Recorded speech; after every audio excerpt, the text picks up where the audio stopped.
because I saw people who I know for damn sure you didn't watch a second of the game. Like you don't even know the context of what you're talking about. But they're retweeting stuff about Moroccan security personnel or the airport situation, and they're like, oh, they've shown their true colors. And I'm like, you really shouldn't be broadcasting that opinion to your followers because you haven't watched the tournament and you don't know what the actual context is of the situation. It might have been a mistake from Morocco, but the way you're spinning it now is what the whole narrative has been about the tournament: corruption. It is the script. It was engineered.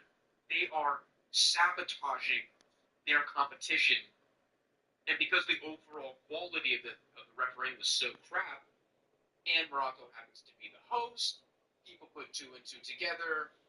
They're an evil federation. They're an evil national team, and it's not okay. Like I think Senegal winning is a great thing. I was super hyped that Senegal won. I'm sure Morocco will win one of the next couple AFCONs. Good stories don't always happen in football. That's okay. It doesn't mean that we need to, question their African identity or anything like that. I mean, it just got really nasty. It still is. Honestly, how many days goes the final? It's not going away, bro. It's going to continue until the next AFCON. And if they host AFCON 2028, which they haven't, certified where it's going to be hosted, but if it's hosted in Morocco, people are going to be. I know the reaction of people is not going to be pretty. I already know it. And it's going to be a sad thing. Question for you. What are the top 5 most hated national teams right now? I would say Morocco. I think England are pretty hated.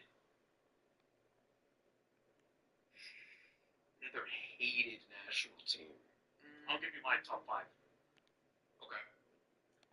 5, I would go for USA, because I think they're always going to have haters, no matter what.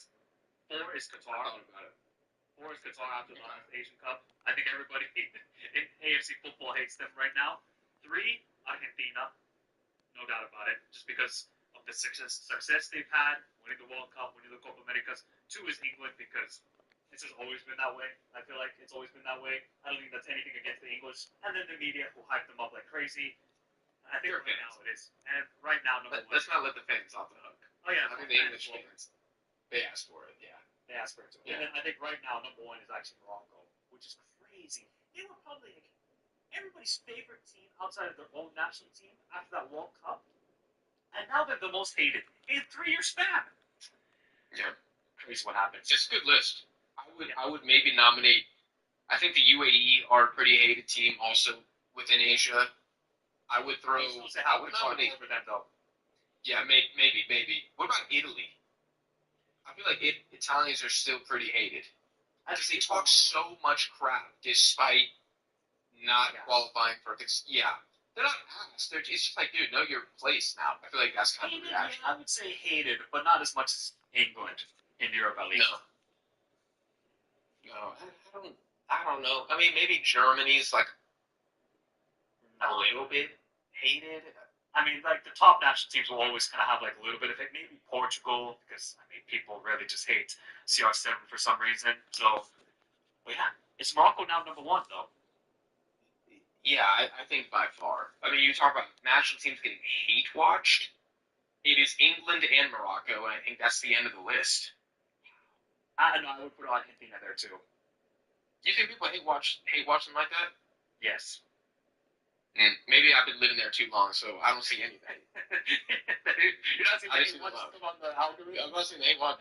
I'm seeing the watch parties. That's what I'm seeing. With the asado and the ojo de bife cooking, that's what I'm seeing. But I guess the rest of the world is just preying on their downfall. Yeah. Which I understand. Do you think Brazil's hated? No. Because I think everybody has a soft spot for Brazil. That's fair. Yeah. We'll see. Maybe another villain replaces Morocco at the next World Cup. I think everybody just needs to calm down a little bit. I think the Moroccan fans aren't doing themselves any favors though. This is when the Moroccan accounts are also being complete idiots about the situation, trying to villainize the rest of Africa in return now. They're trying to say Brahim Diaz is like a man of honor. missing the penalty on purpose. I mean, it's again, it's just like just stop talking. You're not making any favors to yourself. So it's just there's no we've reached the point where there's actually no winning for either side. No, there's no winning. And I don't. How do Morocco then get back onto the good favor of people? Okay, I think there's only one way that they could do it, and it would probably happen at the next AFCON. And they need to have a Spain 2024-esque performance where they win without any referee. Like, I don't want to see a set piece goal. It needs to be 2 goals from open play per match. Yes. Yes, no more towel incidents. No, and, the referee has to be good, but that won't be in their control anymore. I think that's what they need. They need like an indisputable result or string of results to get people back on their side. Because there are people who think that the only reason they made the final is because of the ref. Definitely not. That's definitely not the case. They were clearly top 3 team of the tournament. If you want to say Nigeria, I mean, sure. And guess what? They beat Nigeria on penalties. Okay, so they barely got by. What do you want to say? Yeah, I think that's the only way they could do it is, even if they make like a semi-final, will Africa be like, yeah, guys, you did it again, good job, or do you be like, nah, screw you guys? Not this time. No, they've lost the support of quite literally everybody. Maybe like Tunisia is still like, yeah, but I feel like everybody else is like, nah, man, screw you. Like I think the rest of Africa's like, you think you're better than us, type thing. And like they kind of were at the last World Cup. I mean, this has probably a 4-year minimum effect on the continent. I honestly think this is 10 years. I think this is 10 years, and I wonder what the narrative is also about Morocco then hosting the World Cup in 2030. From the general public, obviously with international fans, because that's going to affect them massively the World Cup 30. Because you're going to host it. Are we going to see the same antics again at the World Cup in 2030? Because if we do, people are not going to take it either. They're not going to be, oh yeah, the towel situation fine. No, there's going to be even more animosity from the rest of the world. Not just Africa, the rest of the world. So, yeah, it's not been a great week if you're a Moroccan football fan. First you lose the AFCON final, and now you've basically become the most hated team in international football, which is just wild to me, considering the narrative that was 3 years ago. But, hey, things can change, and maybe in 5 years, Morocco will be back to being the darlings of African football, and most of the continent maybe will fall in love with them again. Time will tell, though, but it's going to be a very interesting storyline heading into the next AFCON 2028, and the World Cup in 2030, around the whole Morocco national team vibe from the rest of the world, not just African football anymore. They've kind of become like the rich kids, too. Like they got this diaspora, they got private stadiums. They're literally the boarding school kids. Like at this point. What's the prep team? Is that one of their basketball academies are? Prep team? Yeah. Yeah. I don't know, Chino Hills. Well, I know what you're trying to say. Yeah. The schools where you just go there to play sports. I can't remember. I don't remember from high school too long ago. Yeah. But yeah, it's pretty cool. They got the cleanest grass. They got the best water pressure in the locker room. They show up with suits to the stadium. They show up with suits to the stadium. They got the luxury buses. They got a power grid that doesn't fail every other day. They got the stage. They're hosting tournaments. They're winning. Nobody has any pity for Morocco. I'll put it like that. Like they're too successful to have any empathy from the rest of the continent. I truly believe, like, if I don't know, who's an example that we can pick? If I can say, if Cameroon did something like this, I feel like the reaction would not, or Mali, if they did something like this, I don't feel like the reaction would have been as strong. Because you'd be like, it's Mali. They've never won an AFCON. I understand. But no, it's Morocco. With the diaspora and everything else. Yeah, I mean, they're easy to hate. Having youth level and the Arab Cup and everything. 100%. Winning tournaments with a backup team. Yeah. Crazy narrative, people. Let me know your thoughts in the comments down below. And please keep it respectful. Otherwise, I know there will be a lot of comments, but please keep it respectful. I'm trying, bro. I'm trying to reason with the comments, but we gotta just try and have an adult conversation here because it just seems like social media, it's just way too toxic right now, right? So let's just have an adult conversation, break it down, and then if you hate watch, you can continue your hate watch at the World Cup when they play against. Oh my God, that if they lose to Haiti, that will be the greatest hate watch for people around the world ever. It will be the greatest hate watch ever. You think Manchester United losing to Grimsby Town was a hate watch? If Morocco lose to Haiti, 10 times more because it's a World Cup. It happens every 4 years, and Haiti have never won a World Cup game, and it's their first World Cup in 50, 60 years. So, yeah, people, just please keep it respectful. Subscribe to Deadbolt TV. Subscribe to this channel. Hit the like button. Follow me on all the socials, Instagram, Twitter, join the Discord. We're going to have tons and tons of content about the World Cup, about the African teams, the CONCACAF teams, European teams, AFC teams. You get the job, people. Have a beautiful day. Stay safe and stay as well. Until next time. Adios. Guys, it is time for the official AFCON 2025 awards, and I'm joined by Michael Talks Football, who has been hustling, covering the AFCON day and night. Man hasn't slept in a month. Make sure you guys check out his channel as well. He's been dropping a ton of really good content, basically on a daily basis. And this will not be the last time that he and I get together to talk African football. So if you want to see more of this stuff, make sure you are subscribed to both channels. I'll put the link in the description. We're going to do a bit of a, how would I say, interesting award show. We're not going to go best player. We're not going to go best left back. This is not team of the season. We got some more funky ones here, and you guys are going to see as we go through these one by one. First award that we have here is the I Didn't Know He Had It Like That award for the player who outperformed expectations the most at the tournament. Michael, who you got? I have 3 nominees. I don't know which one to go for. But I'm going to go with the Super Eagles. And it's easy, to go for other players. But for me, it goes to the left back, Bruno Neoachi, because they've been struggling in this position, Nigeria, for the last couple of years. Obviously, they had Ola Aina sometimes play left back, then Zaidu was just terrible every time he showed up for the Super Eagles. But Bruno Onyemachi, when he showed up at this AFCON and really took that starting 11 position, I think he's been flawless. And I don't think he's really had a bad game. Maybe in moments he struggled in the group stage, but then he matured, he got the experience, he flowed a very nice partnership with Adama Lukman with those overlapping runs. And I was pretty much shocked at his performances at this AFCON. And there's, I think, already been rumors that he might get a move to, I think it was Fenerbahce or somebody like that in the Turkish Super League, because he's not getting a lot of minutes at Olympiacos right now in Greece. So, I mean, his stock is going up. I did not think he would have this good of a tournament, considering that no Ola Aina injured. Zaidu, yeah, he was always going to be the starting, maybe a left back for this team. But Bruno said, no, I got it sorted out, guys. And he's a young kid as well. That's exactly what the Super Eagles need. They need somebody to lock down that left back position who's comfortable on the ball, good in one-on-one defending, especially in the semifinal against Morocco. I think he got beat once by Brahim Diaz. Otherwise, shut him down. Shut him down the entire game. So, Bruno, I didn't know you had that like that. That's a great shout.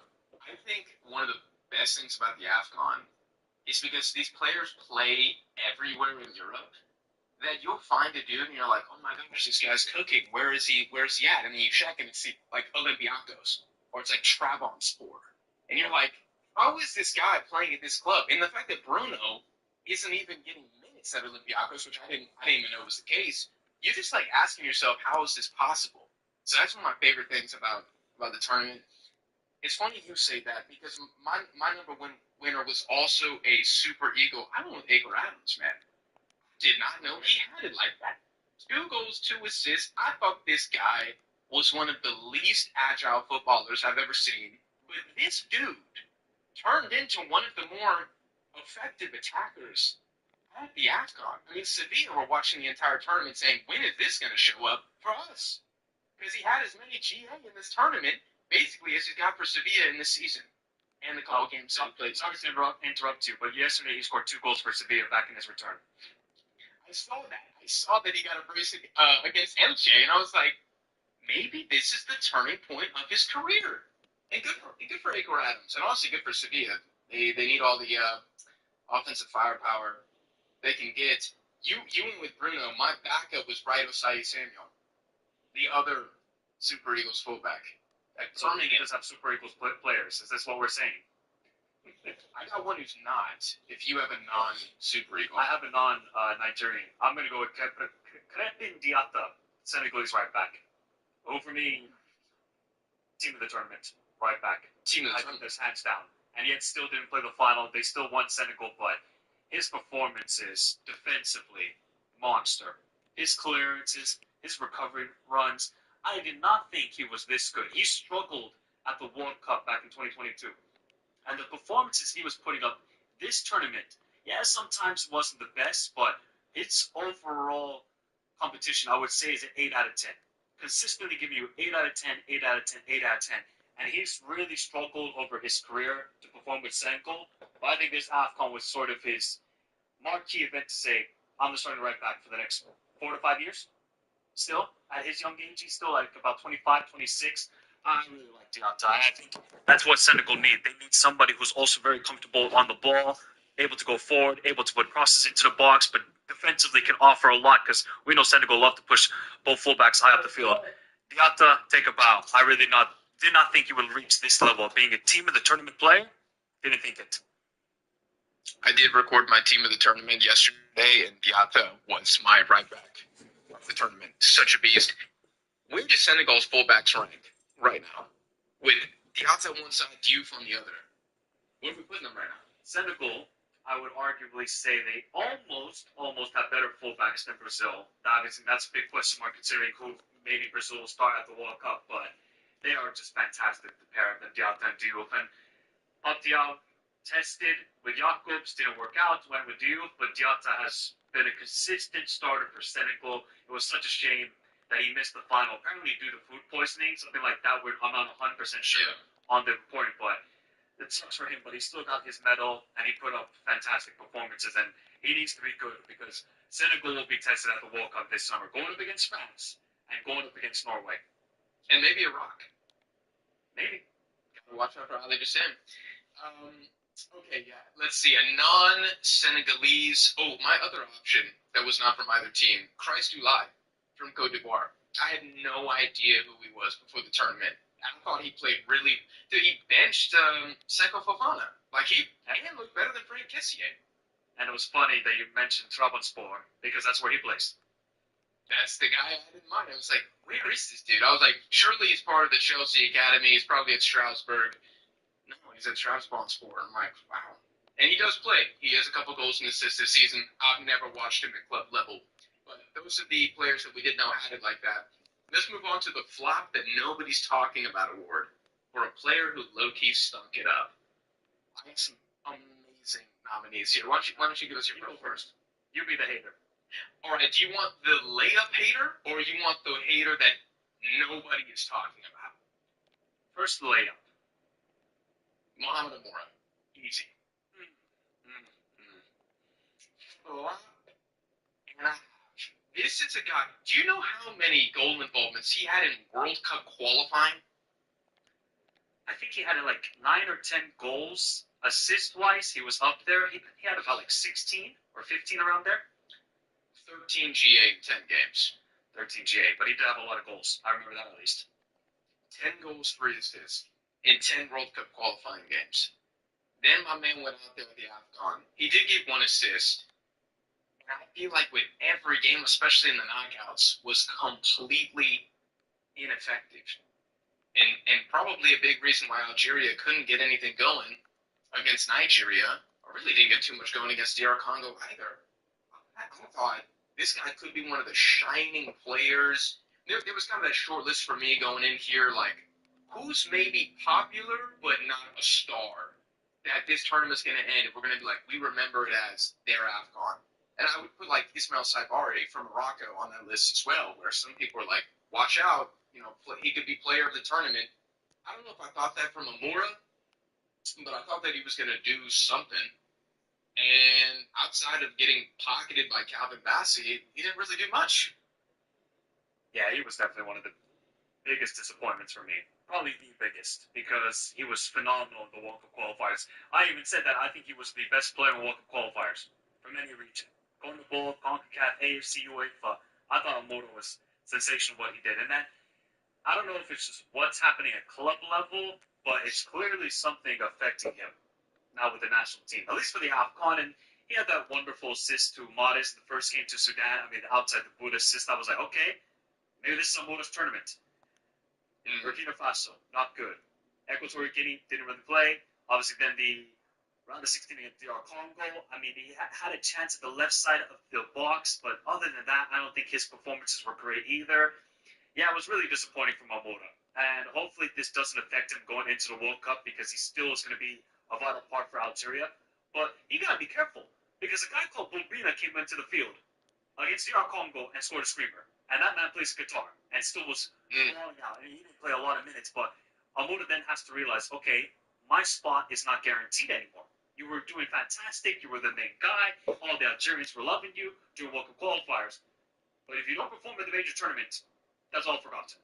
So yeah, Mamoda is probably the biggest flop at this tournament. Algerians will be furious at me for saying that, but it's true. If you look at how he performed relative to the other elite wingers and strikers with expectations at this tournament.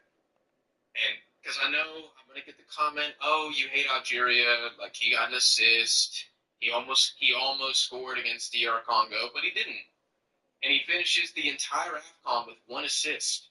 As a guy that if Algeria was going to do something, they were going to make a semifinal, he had to ball out, and he didn't. And I dare us right now to make a top 5 list of players with any clout whatsoever who performed worse than Amora at this tournament. I dare you. Drop it down below in the comments. The one thing I will say is that sometimes he was playing at center forward, and maybe when Gouiri gets back from his injury, now he's playing once again with Marseille, that will kind of help Amora to play off a striker, because I think he did well with Bounedjah into the team, but when he was thrusted into the sort of false 9 position at times, because obviously him and Maza and obviously Chaibi were rotated positions, that's where Amora really struggled, because the guy was 5'9", 5'8", and going up against Wanzepe and Chancellor Mbemba. Do you think he's going to do anything? And all Algeria did was just put cross into cross. So I think tactically it just didn't work out either for Amora, but overall his performances were not good. He had enough opportunities to get goals in this tournament, and he got a grand total of 0. And I think that context is important. I do not think that Mohamed Amora is a trash footballer, but this is the flop nobody's talking about award. And at the 2025 AFCON, he was a flop. Whether that's Petkovic's fault, Bounedjah's fault, the opposing goalkeeper's fault, he wasn't good. So that's going to be my layup name. I keep my hater ones in my back pocket. Why don't you go now? Well, I did have Amora, and really the only other one I'm thinking of is Yves Bissouma from Mali. This guy won. Because he won. I know he was injured heading into this tournament, but when I watched him live in person, I had 4K eye viewing experience to see him in Casablanca, the Mohammed V Stadium. I saw him right in front of me, and all he did was just complain. And what happened in the quarterfinal? Got a red card. Is that what it got? 2 yellows. 2 yellows. But the second yellow was an absolute bonehead mistake by him. Yves Bissouma is an experienced player, playing at a high level at Tottenham, although I don't know anymore if he's going to play at Tottenham anymore, but Yves Bissouma is the captain for Mali. Now, is that Tom Steinfeld's fault that he entrusted him to be captain? You go on with that sort of discussion.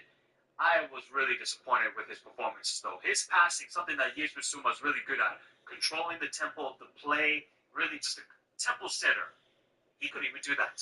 His performance against Tunisia, he scored. He actually missed the penalty shootout as well. This guy has so many L's in this AFCON, and nobody's talking about him. I think I was one of the few English-speaking people, because I saw people on French Twitter, they were going after Yves Bissouma. They said, you are just a balloon master, you don't know anything else about football, and Yves Bissouma, I do feel bad, because he is an extremely gifted footballer, but holy cow, this AFCON was an L. And then you're looking at a young player like Mamadou Sangare, who had to be thrusted into the right wing position so Yves Bissouma could start.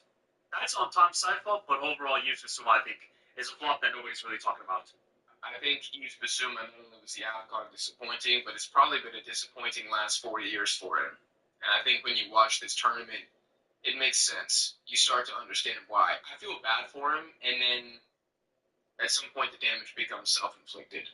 So he's definitely a flop that perhaps English-speaking media is not talking about. Another flop, I'm so sorry. I'm so sorry. Riyad Mahrez.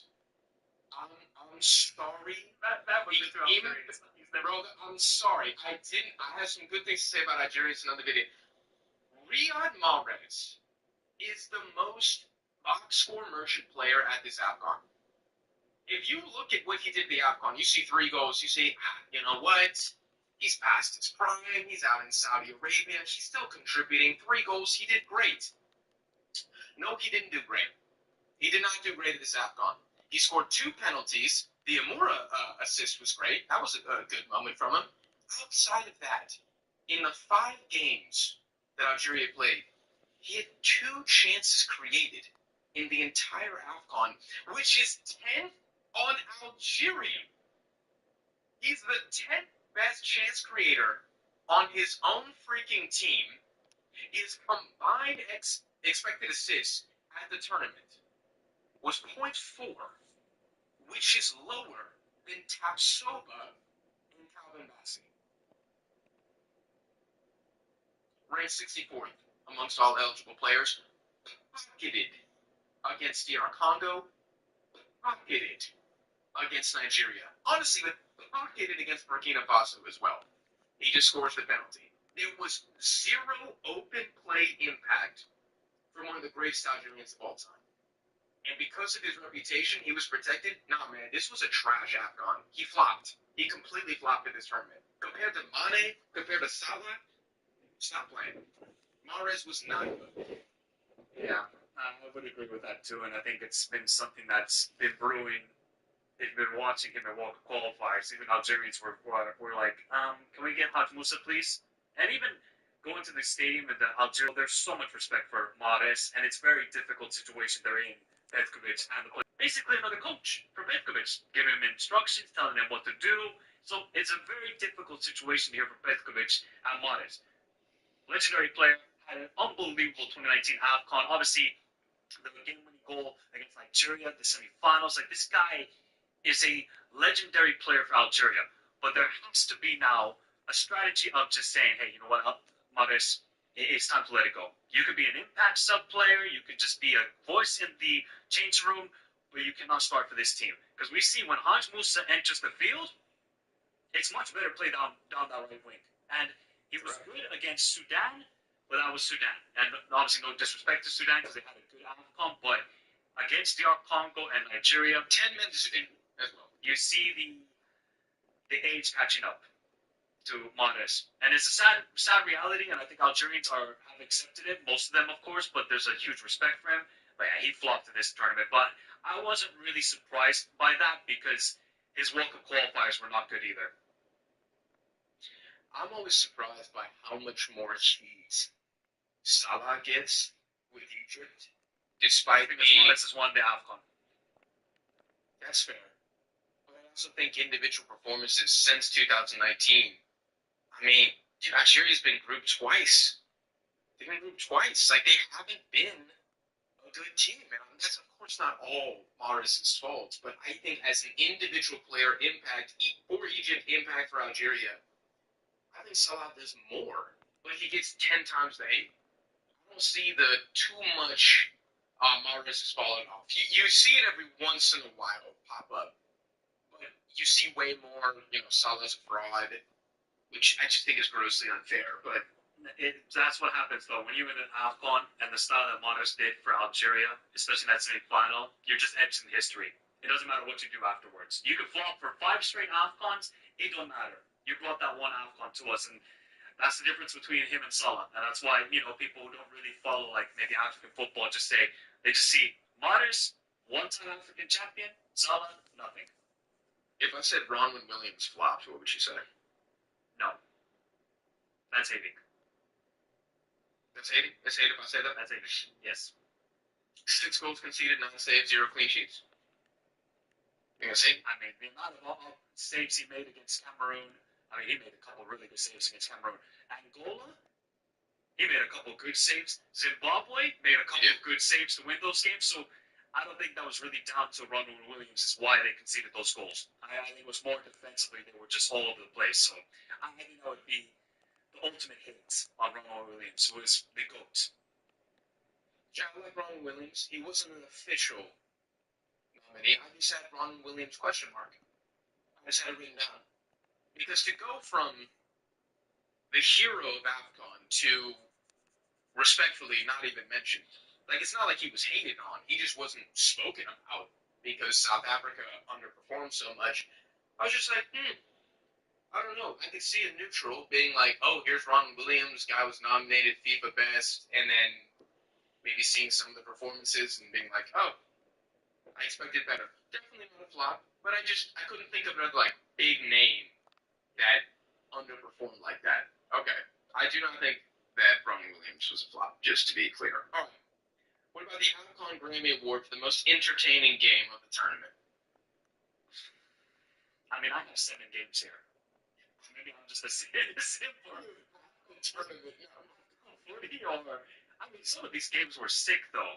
South Africa, Zimbabwe, Cote d'Ivoire, Egypt, South Africa, Cameroon, Cote d'Ivoire, Gabon. I mean, there's a lot of the same teams. Mozambique, Gabon, underrated game. Algeria, DR Congo, just because I think it was such an intense game, but it was still so entertaining.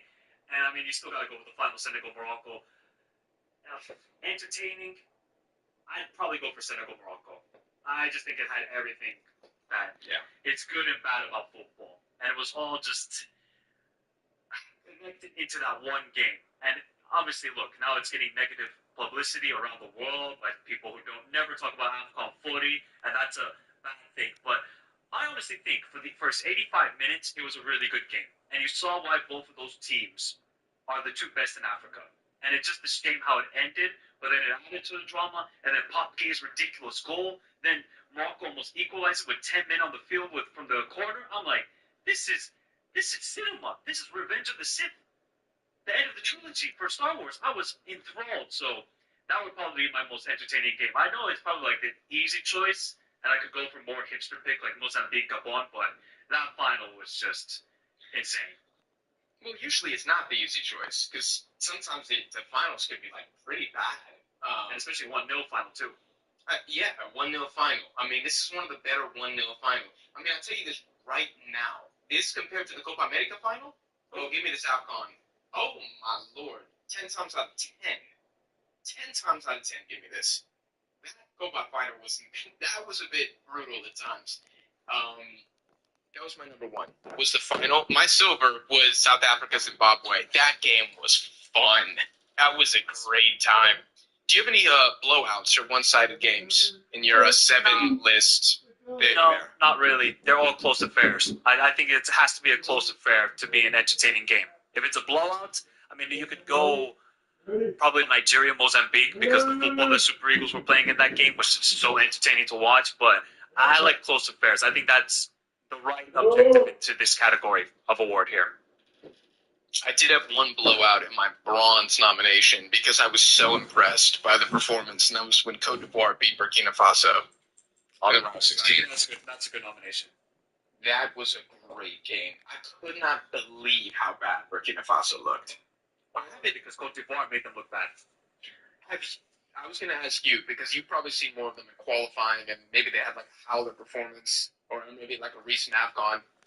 The only thing that comes to mind of a worse Burkina Faso game was when they were up 3-0 against Cameroon. Oh, and do you remember that in the third place game? Yeah, and then Abubakar came storming back. And Cameroon ends up winning. But that was a third place game too, so it's like, I don't know, maybe factor that in a little bit. Do you remember them looking worse? Nah, this is probably the worst the Stallions, aka now the Ponies, look in my lifetime. Yeah. They look horrible. And it was sort of evident in World Cup qualifiers when they drew with Sierra Leone at home. I mean, that was terrible. I thought, my God, they're drawing with Sierra Leone at home, and the amount of quality you have within your team if you're Burkina Faso. But then the AFCON was even worse. Really beat Equatorial Guinea. Terrible game against Algeria, even though they hit the crossbar. Sudan, not a great game. Then the round of 16, it just, everything got into that moment where Burkina Faso realized, oh, we're not those guys anymore. They used to be that dangerous sort of team. They kind of were the Uzbekistan of African football, but now they've regressed. I don't know what to expect from Burkina Faso now for the future AFCONs, because now that's back-to-back round of 16 exits. First it was the Mali. And Mali never won a big game. And now you got embarrassed by Cote d'Ivoire. Boy, oh boy. Yeah. Yeah, it's not losing. It's the fact that you were murdered in the game. That should sting. Okay.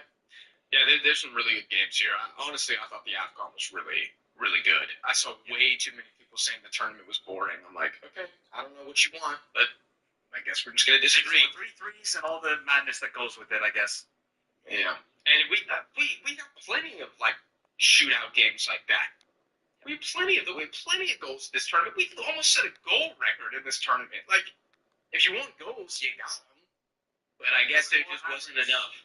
There was a higher average amount of goals per game this AFCON than the last AFCON.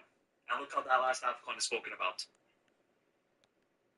There's a lot of differences between this AFCON and the last AFCON. Yes, of course. We'll touch on that another time. What about the Kyrie Irving / Allen Iverson / White Chocolate Award for the best dribbler of the tournament? We couldn't agree on the name, so you guys vote down below. This is a tough one, because I got 5 nominees for this too. The amount of sauce I saw at this tournament, I thought I was eating at Raising Cane's and just getting the sauce and dipping the chicken tenders in the sauce. I was like, we'll just get the sauce. 6 packets of sauce, please. Yeah, just the sauce, not the chicken tenders. Because if you guys, for all the non-Americans that are watching this and thinking, what the heck is Raising Cane's? It's a fried chicken shop in the United States. The chicken and the fries are terrible, but you have it with the sauce. Makes it one of the best joints in all of America. I'm going to go with Diallo. I'll go with Diallo for this. One of the nominees, the top nominees for me. An insane baller. Amorim needs to be proud of the head for playing this guy right wing back. How are you playing this guy at right wing back? It is insane to me. You see the sort of dribbling this guy was doing against Cameroon and especially against Burkina Faso, and you think to yourself, you know what? This guy would really cook at right wing back. Be careful, love you. Insane. Have a good day. Diallo was unbelievable at this AFCON. I know he wasn't great against Egypt, and that's a little bit of a negative about him, but overall, this tournament, I think he was putting up 9 out of 10 performances. The way he was beating the opponents with his dribbling and then the playmaking, the finishing. What more do you want from Diallo? I think this tournament really emphasized his talent level, and that Manchester United had a talented player that they need to use right. Otherwise, he'll probably get to move somewhere else. He'll happily go start at another team around Europe and be happy with it. But Diallo is my number 1 pick. I mean, some of the dribbling was just white chocolate-esque. Disgusting. I'm going to say that going into the quarterfinal, the players of the tournament nominees were Lookman, Brahim Diaz, and Diallo. Yes. Like, Diallo was, man, the goal he scored in the first game against Cameroon. Against Mozambique. Oh, was it Cameroon? Yeah. Cameroon. Oh, was it Mozambique? Cameroon. Okay, Cameroon. That's the one where the long pass comes in over top, and it's just an absolutely ridiculous goal. Like, finish as well. Yeah, I mean, he was so good. It's a great nominee, and I'm going to go with his teammate, Yan Diomande, man. I mean, dude, these wingers for Cote d'Ivoire are going to torment Africa for the next decade. It's terrifying. It is terrifying. The skill of these individuals. I mean, we were talking about where does Senegal's fullbacks rank. I mean, if we're just talking about winger duos in football and international football who are take-on masters. I mean, I'm trying to think of another national team right now that's better suited. They are better than Morocco. I don't care what anybody says. They are better than Morocco. Oh, I mean, Senegal had better wingers, I think, but not better dribblers, in my opinion. I would give the slight edge to dribbling. I mean, maybe once Mane leaves, we'll see who takes over that mantle at left wing, but I still am to go with Cote d'Ivoire bros here. Help me out. Somebody from Europe, better in this regards. Norway's got some good ones. Antonio Nusa, Oscar Bob, Erdogan, they all got sauce. He was They do have sauce. right wing. Somehow he just turned into prime Ronaldo when he plays I can't for believe Norway. you're saying this. I can't believe you're saying this. I know, but it just hurts me to say it as well. When he plays for Norway, he's good. France, Dude, I don't think they have better than France. They don't have better than No. Spain. Not better than England. You could maybe say Germany, maybe, but I think that's reaching then. But Germany don't really That's play reaching. with like wingers. They play with more like 3 number 10s in those positions. Yeah. I mean, Cote d'Ivoire got ballers, man. You know, it's a really interesting story about Jan Diomande. First off, he was at Leganes last season, and he was in their B team for majority of this. What a fumble.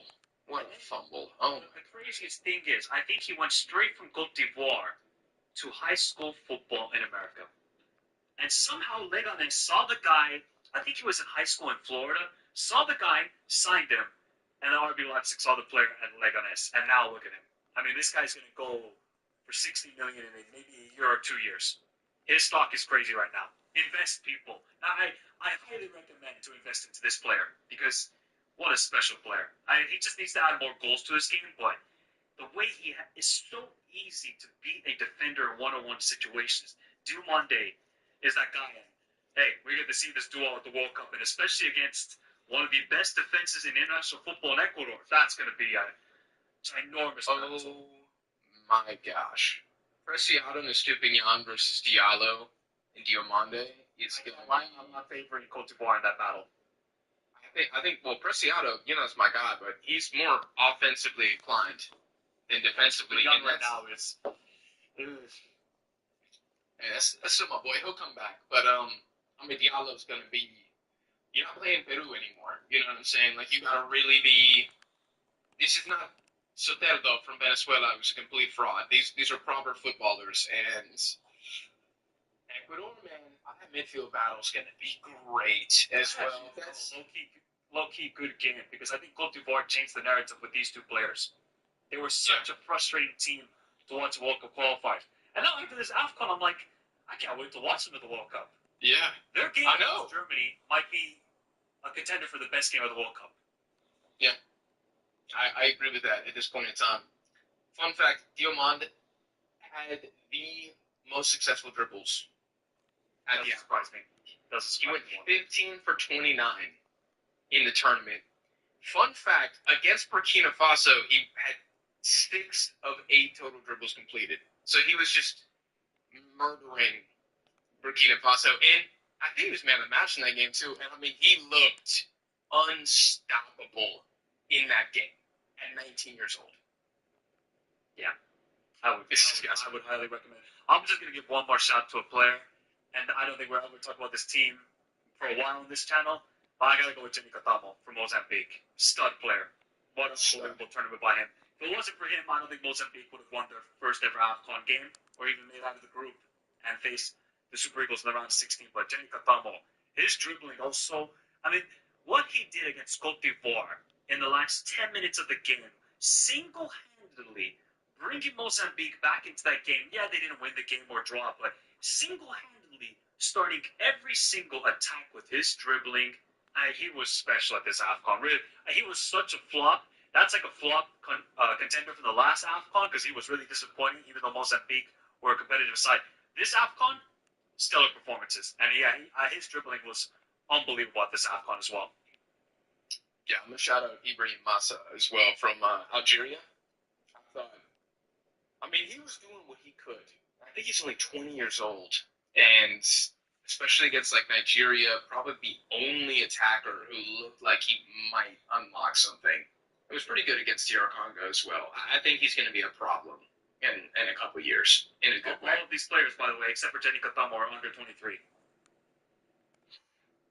Yeah, Africa's in a good place. I truly believe that. All right, who's the manager who just earned a 5-year contract extension? There's only 2 nominees from this AFCON. I'll go with the more obvious one, and that's Eric Shele for Nigeria. Not even the 5-year contract. Give him a 100-year contract. Give him whatever he wants. Lifetime. So, Lifetime deal. The Federation, pay up.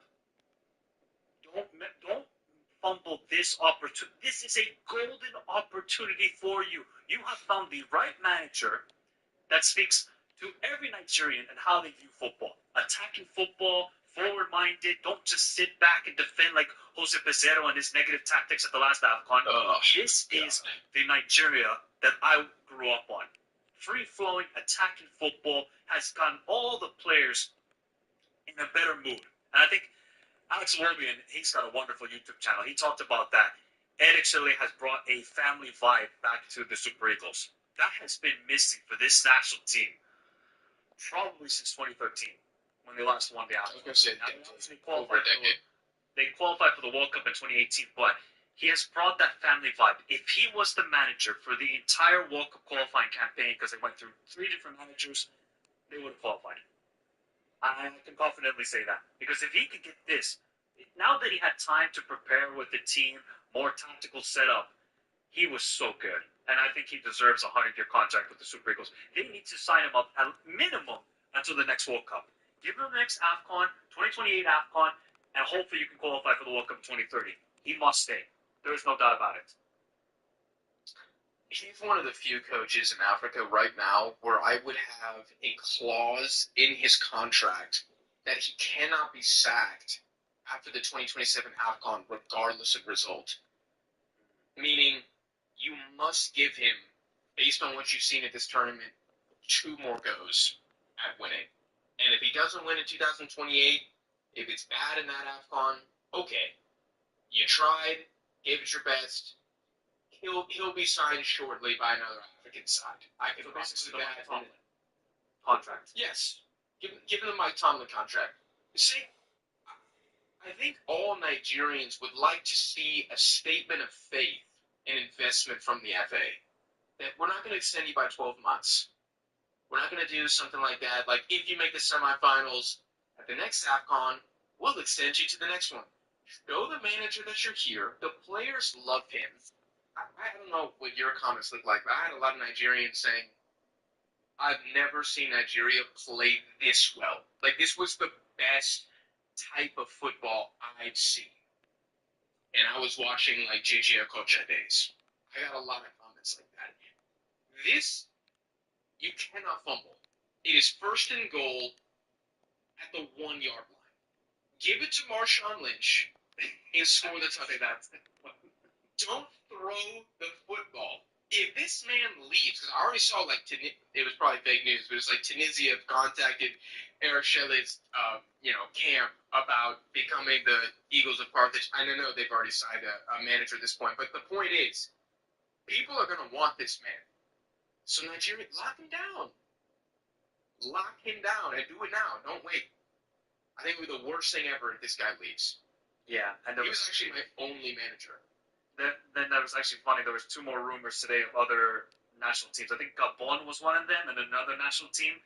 They were trying to contact Eric Shell. So this is a man on the market. You must keep him at all costs, so that you can build upon it. So that you know when you get to the next World Cup qualifiers, we have a system, we have the right manager. Now let's go qualify, because they cannot miss a 3rd straight World Cup. They need to bring stability to this national team, and they have the good football. What more do you want if you're the FA? What more do you want? So that now it's down to the FA. If the FA fumble this, you can have no confidence in Nigeria, sadly. If Algeria can pay Vladimir Pekovic 4 times the salary of Eric Shell, certainly Nigeria can at least double what he's on right now. He probably doesn't even want to be the highest paid coach in Africa, because I think he genuinely enjoys the job. But pay him what he's worth, sign him to the 5-year contract extension, and let's go. You will qualify for the next World Cup if you extend him. It is that simple of a decision. So I guess we'll see what happens. You said you had another name. I'm going to guess, is it super obvious or kind of hipster? Obvious. So Pop Diop. Yeah. Okay. I was like, maybe he's saying David Pagu from Cameroon. That was kind of like, maybe I was thinking. Actually, that's a great shout. David Pagu, I was really surprised by how well he did.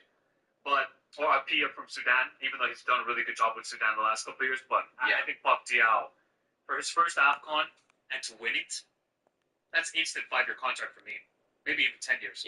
And the way he integrates all of these young players, giving them confidence, I think he's done a phenomenal job, Pop Diao. I think it's so much pressure now with the Senegal team and how talented they are that if they flopped and went out of the quarterfinal like Cote d'Ivoire did, people would be like, oh, you know what, is Pop Diao really the guy? But the way he handled this entire tournament, he grew into the tournament, realizing he has a very good bench. I think Pop Diao stacked. It's just unbelievable. Great job from him. And obviously what he did in the final, you can say, oh, he really did something good for football, but I don't think it was the right way to handle it, but he definitely showed that he cares for his national team and he cares for his players, and he will not deal with injustice. So Pop Diao, congrats to you, sir. Great AFCON. Yeah, we're talking about give Eric Shell the Mike Tomlin deal. I think we got to give Pop Diao the Aliou Cisse deal. Give my man 10 years. Cisse was there for a decade. It's time. It's time. And then we can do a whole video in how many? Well, we got a lot of years left. 8.5 years from now, maybe 9 years from now, about comparing the Cisse decade to the Tia decade. So hit subscribe for that. That's going to be a really good video when we finally get to drop that. Okay. What about the gray hair and wrinkles everywhere? Yeah, and probably 4 combined children making a bunch of noise in the background. It's going to be so annoying to film. This is really the golden era of both of our channels. Yes, it is. It's all downhill. It's starting in about 12 months. Okay, what about the His Agent's Phone is on Fire award for the player most likely to get a move based off this tournament? I think this player next summer, because this club always loved to sell one player for huge money. They've done this multiple years. I think it's Pop Gate. Yes, sir. Getting away from Villarreal, and I would not be shocked if I see him make a move to Aston Villa. I think that would be a great destination for him. If Unai Emery is still the manager, we don't know, but I think Pop Gate had a great tournament. And again, he was struggling for the first 2 games, and then after that round of 16, even though he was really struggling before he got the 2 goals, after that round of 16, Boston every single game. We know he's a goal scorer watching him for Villarreal, but his overall play at this AFCON, I think Pop Gate should really be proud of himself, and Villarreal should say, oh man, we just saw the bank account go up by 20 million. Minimum. Mm-hmm. And this guy's going to go minimum now for 50 million. Because if they're selling Yeremy Pino and all these guys for 35, 40 million, Pop Gate, after these performances, and if he performs at the World Cup, he's going to be 55, 60 million. Minimum. So, great for Pop Gate. I'm really happy for him because I think, watching La Liga, we know how good he is, but now the world realized, oh, he is that guy. And to score the game-winning goal for your country to win the tournament, because Senegal didn't have that the last tournament. Obviously, Sadio Mane scored the winning penalty, but Pop Gate will always be remembered now in Senegal folklore for scoring the winning goal in an AFCON final. Special player, man. His stock is going crazy. Going crazy. Yeah. He was my silver, actually, but such a good player. And I think he probably struggled a little bit in the first 2 games because Villarreal don't play like Sevilla, or like Senegal. They don't play like Sevilla either. Definitely. But if you guys definitely don't, and thank God for that. If you guys watch La Liga, Villarreal are a very direct team, and Senegal have to be more possession-based because most teams just play a low block against them, and he is that goal-scoring threat from the midfield that I think so many teams in Africa are lacking, where they don't really have a guy who can just pop off and score from outside the box. I mean, I'm always joking throughout this entire AFCON that Cote d'Ivoire's midfield, my goodness, can I get one shot on target from these guys? Between Sangaré and Kessié, it's just shot field goals one after another.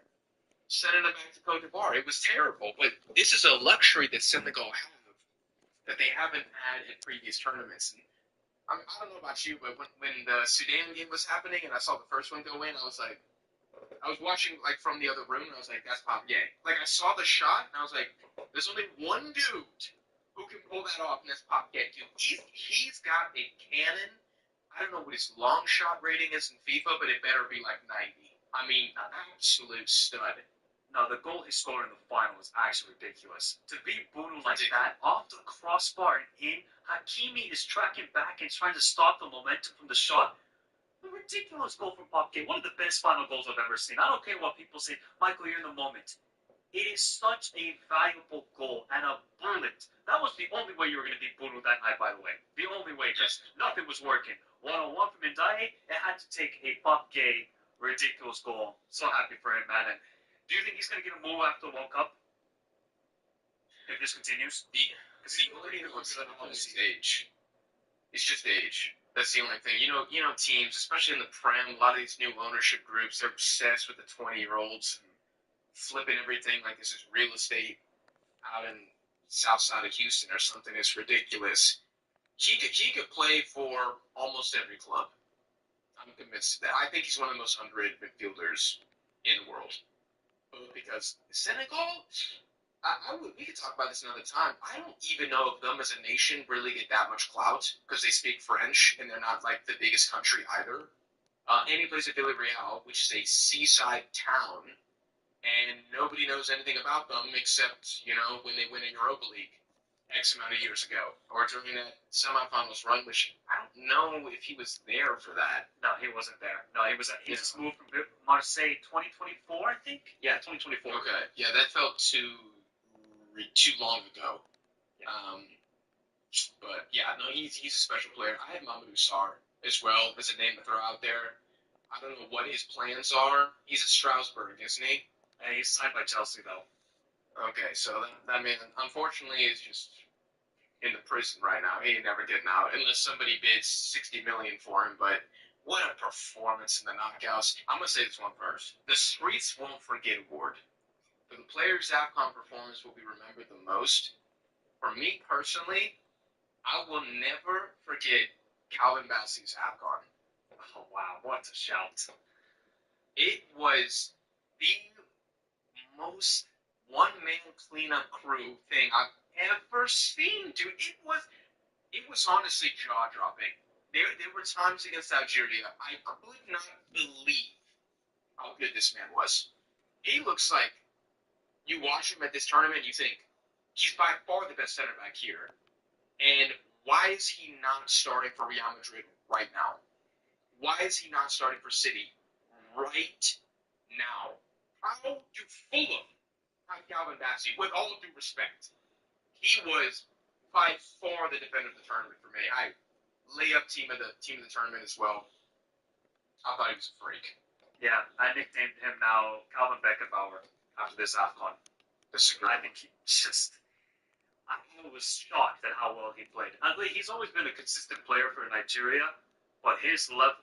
I think people really need to understand that semi-final when he got the ludicrous yellow card that was never a yellow card and had to play the entire 100 minutes afterwards under a yellow pressure moment in Morocco and bossed it still.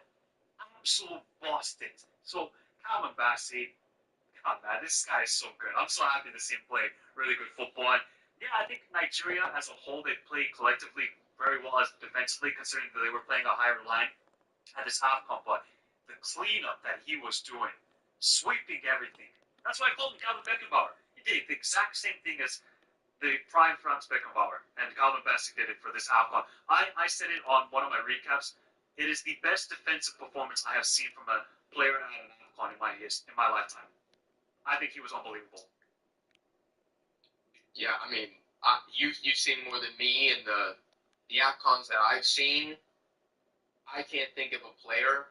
I'm trying to think of a defender where I just saw a tournament and I thought he was completely untouchable. I mean, I have never seen anything even close to this at an Asian Cup. I can tell you, like, not even close. With all due respect to Australia, they always got a good back line, with respect to Kim Min-jae.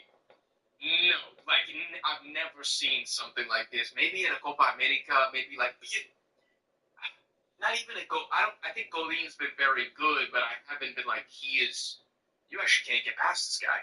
You actually could not get past Calvin Bassey. Couldn't. It was disgusting. Yeah. What about an attacker? I think there's an attacker. That was my pick. And just purely on the goals he scored, El Gabi. TikTokers won't forget for sure. No, they will not forget, but that will be a player kind of similar, not really like to Forlan, because Forlan had a great club career. Although actually, El Copi's had a great club career, in my opinion. Top goal scorer for Olympiacos when they win the Conference League. I mean, come on, man. But 2 bicycle kick goals in a tournament, certified streaks won't forget forever. Forever. I mean, Emilio Nsui was that guy in 2023. I think El Copi took it to another level because, some African football fans and maybe casual football fans will know El Copi because of his heroics for Olympiacos, but really now he took it to the next level because everybody was retweeting those videos. And shout out to Maher from African Five-A-Side podcast. He then put up a 4-minute highlight reel of El Copi's bicycle kick goals during his career. 4-minute highlights. Insanity. So yeah, for me, he's the Streets Won't Forget award guy for this tournament. Overall though, he really dipped after the round of 16. Yeah, he should have scored in the final. Yes, after Elhan was putting a perfect cross to him. Elhan Nunes, who basically became a CDM himself, it was ridiculous. The defensive work rate from him was so good this tournament. I'm going to just throw out Amad Diallo as well. Because Cote d'Ivoire, similar to Senegal, no clout. Despite the defending champions, no clout. I saw zero conversation about their games after the fact.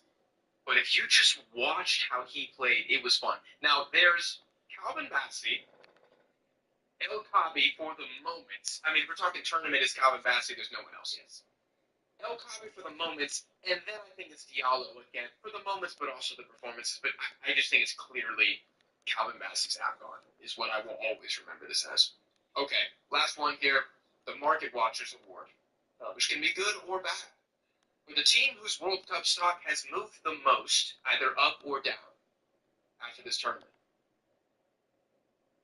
Are we starting positive or negative? I don't know if I have a positive, so let's start negative. I think this is the easiest choice.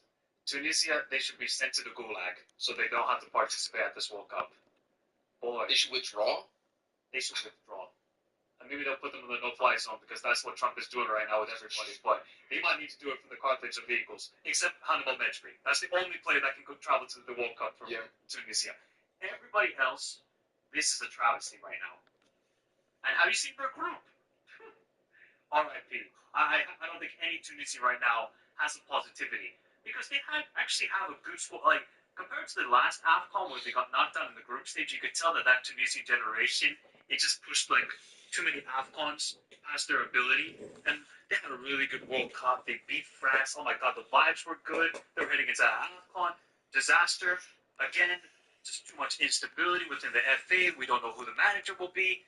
But this, I got catfished. And I told you this as well at the beginning of the AFCON. I got catfished after that Uganda game. The way they performed in that game.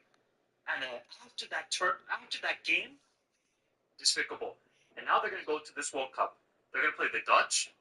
That's going to be 3-0. They're going to play Japan. Well, I mean, Japan always loved to give a victory to somebody else. So that's kind of like a game where I'm like, okay, maybe Tunisia actually could win that game, similar to the Costa Rica-Japan game from the last World Cup. And then obviously I don't know who the last UEFA team will be. I think Tunisians got to be worried because this could go down as their most embarrassing World Cup. Usually they are a defensively sound team. They're going to keep the games close. We saw in the World Cup qualifiers, they couldn't defend. They get to this AFCON. I knew they couldn't defend, but they could score. And then the attack just vanished away. They all got sent to the Gulag after this AFCON. Selling all of it. I have no confidence in Tunisia right now. Yeah, this is Naruto. They used all their chakra in the first game. Didn't save any of it for the rest of the tournament. That Mali performance. Bro, I was a good person for that. Do you know how I don't know how you survived that. I mean, like, I was watching, I had it recorded, so I got to, like, fast forward 30 seconds every time the ball went out or there was an injury. Well, in real life. Yeah, I know, like, dude, people pay money to go to this game and to watch Tunisia with a man advantage for 100 minutes do nothing. Even the goal they scored, I mean, it was a good lofted ball in the box, but it was trash. Like, the creativity was terrible. And the defense, man, don't even get me started. And the goal. worst goalkeeper of the AFCON. If Japan and the Netherlands just do what they need to do and like attack, and I think the team's probably going to be Poland, if I'm not mistaken. Poland, Albania, Sweden. I can't remember the fourth team. Ukraine. If any of those teams just attack, get the goal, get one goal, and sit back, Tunisia's cooked. What can they do? They got no special ability anymore. It's really scary hours for them. They were my. I didn't really have like a winning team. I said South Africa because South Africa, the stock price was higher before the AFCON, if that makes sense. I think Tunisia's stock price was like $20 a share. It was pretty affordable. South Africa after that Uganda game, and then it plummeted right. Yes. Yeah, then it went up to like 35. You should have sold, but everybody held, and then we all lost our money collectively. South Africa, their stock price was like 100 before the AFCON because of how they did the last tournament. And then you got the influencers, all the finance bros on Instagram and TikTok talking about, hey, man, it's at 100 now. It's about to double. It's going to the moon. World Cup quarterfinalists or better. Buy now. They're title challengers for the tournament. And I don't think South Africa played like ass. I refuse to accept that. They weren't awful, but they didn't have a clean sheet at the tournament, and the key word is beatable. They looked so beatable. And now I'm looking at the World Cup group, which I know well because Mexico's in it. I've talked about this group extensively already. We saw. I mean, they can easily lose against Mexico. They can easily lose against South Korea, and they can easily lose against Denmark or Ireland should one of those teams make it in. So I think the stock price went from 100. I don't think it went to 0. Like Tunisia actually is a penny stock now. But I think South Africa, it at least cut in half, no? To be honest, I'm actually going to keep my stock on South Africa. And that's not because of how they played at this AFCON, because I think a lot of South Africans, including myself, were really disappointed. Not really with the attack. The attack was cooking. You can clearly see this team in possession, or when they're able to beat a press, are very good. Defensively, though, they were shambles. And that's something that Hugo Broos needs to fix ahead of this AFCON. And I didn't like the way Hugo Broos approached this entire AFCON. Whether it was off the field with his comments saying this doesn't feel like an AFCON, that just screams to me, you're not taking this serious. And that's a shame. Because I think South Africa, if they had a good AFCON, they could have used that momentum heading into the World Cup. The only reason why I'm not selling my stock is that group is still the group of life. Nothing has changed.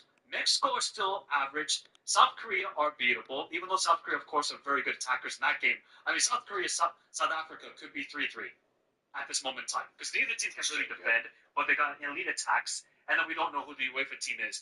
So that's why I'm not selling on South Africa at this moment in time. And I never thought, oh my God, yeah, this team could reach the round of 16. I think they have the possibility to get out of the group, though. I think any of those teams still can. So, but I'm a little bit worried. They have to defend better. If they can just defend better heading into the World Cup, they have still a chance of finishing second or third in the group.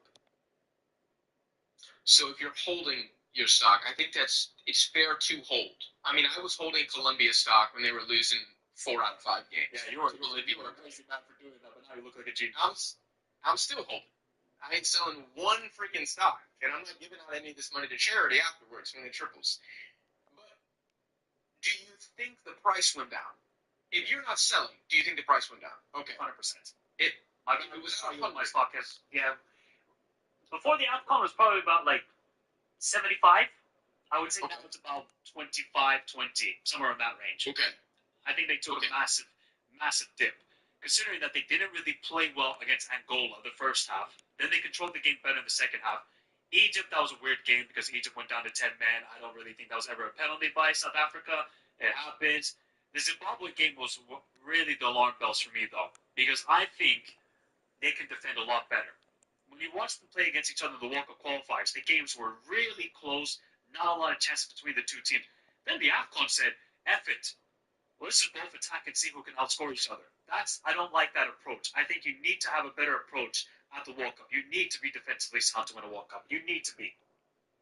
or not Yeah. to win the World Cup, but at least win a couple of games at the World Cup. Yeah, to be successful at the World Cup, you need to be able to defend. I agree. They made Zimbabwe look good. I liked Zimbabwe. I enjoyed watching them. Those are one of my positive stories of the AFCON was Zimbabwe. Yeah.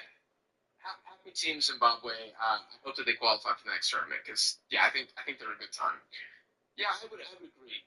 I think now is even a time to maybe buy the dip, literally, for South Africa because now everybody, you know, the internet just swings from one extreme to the next.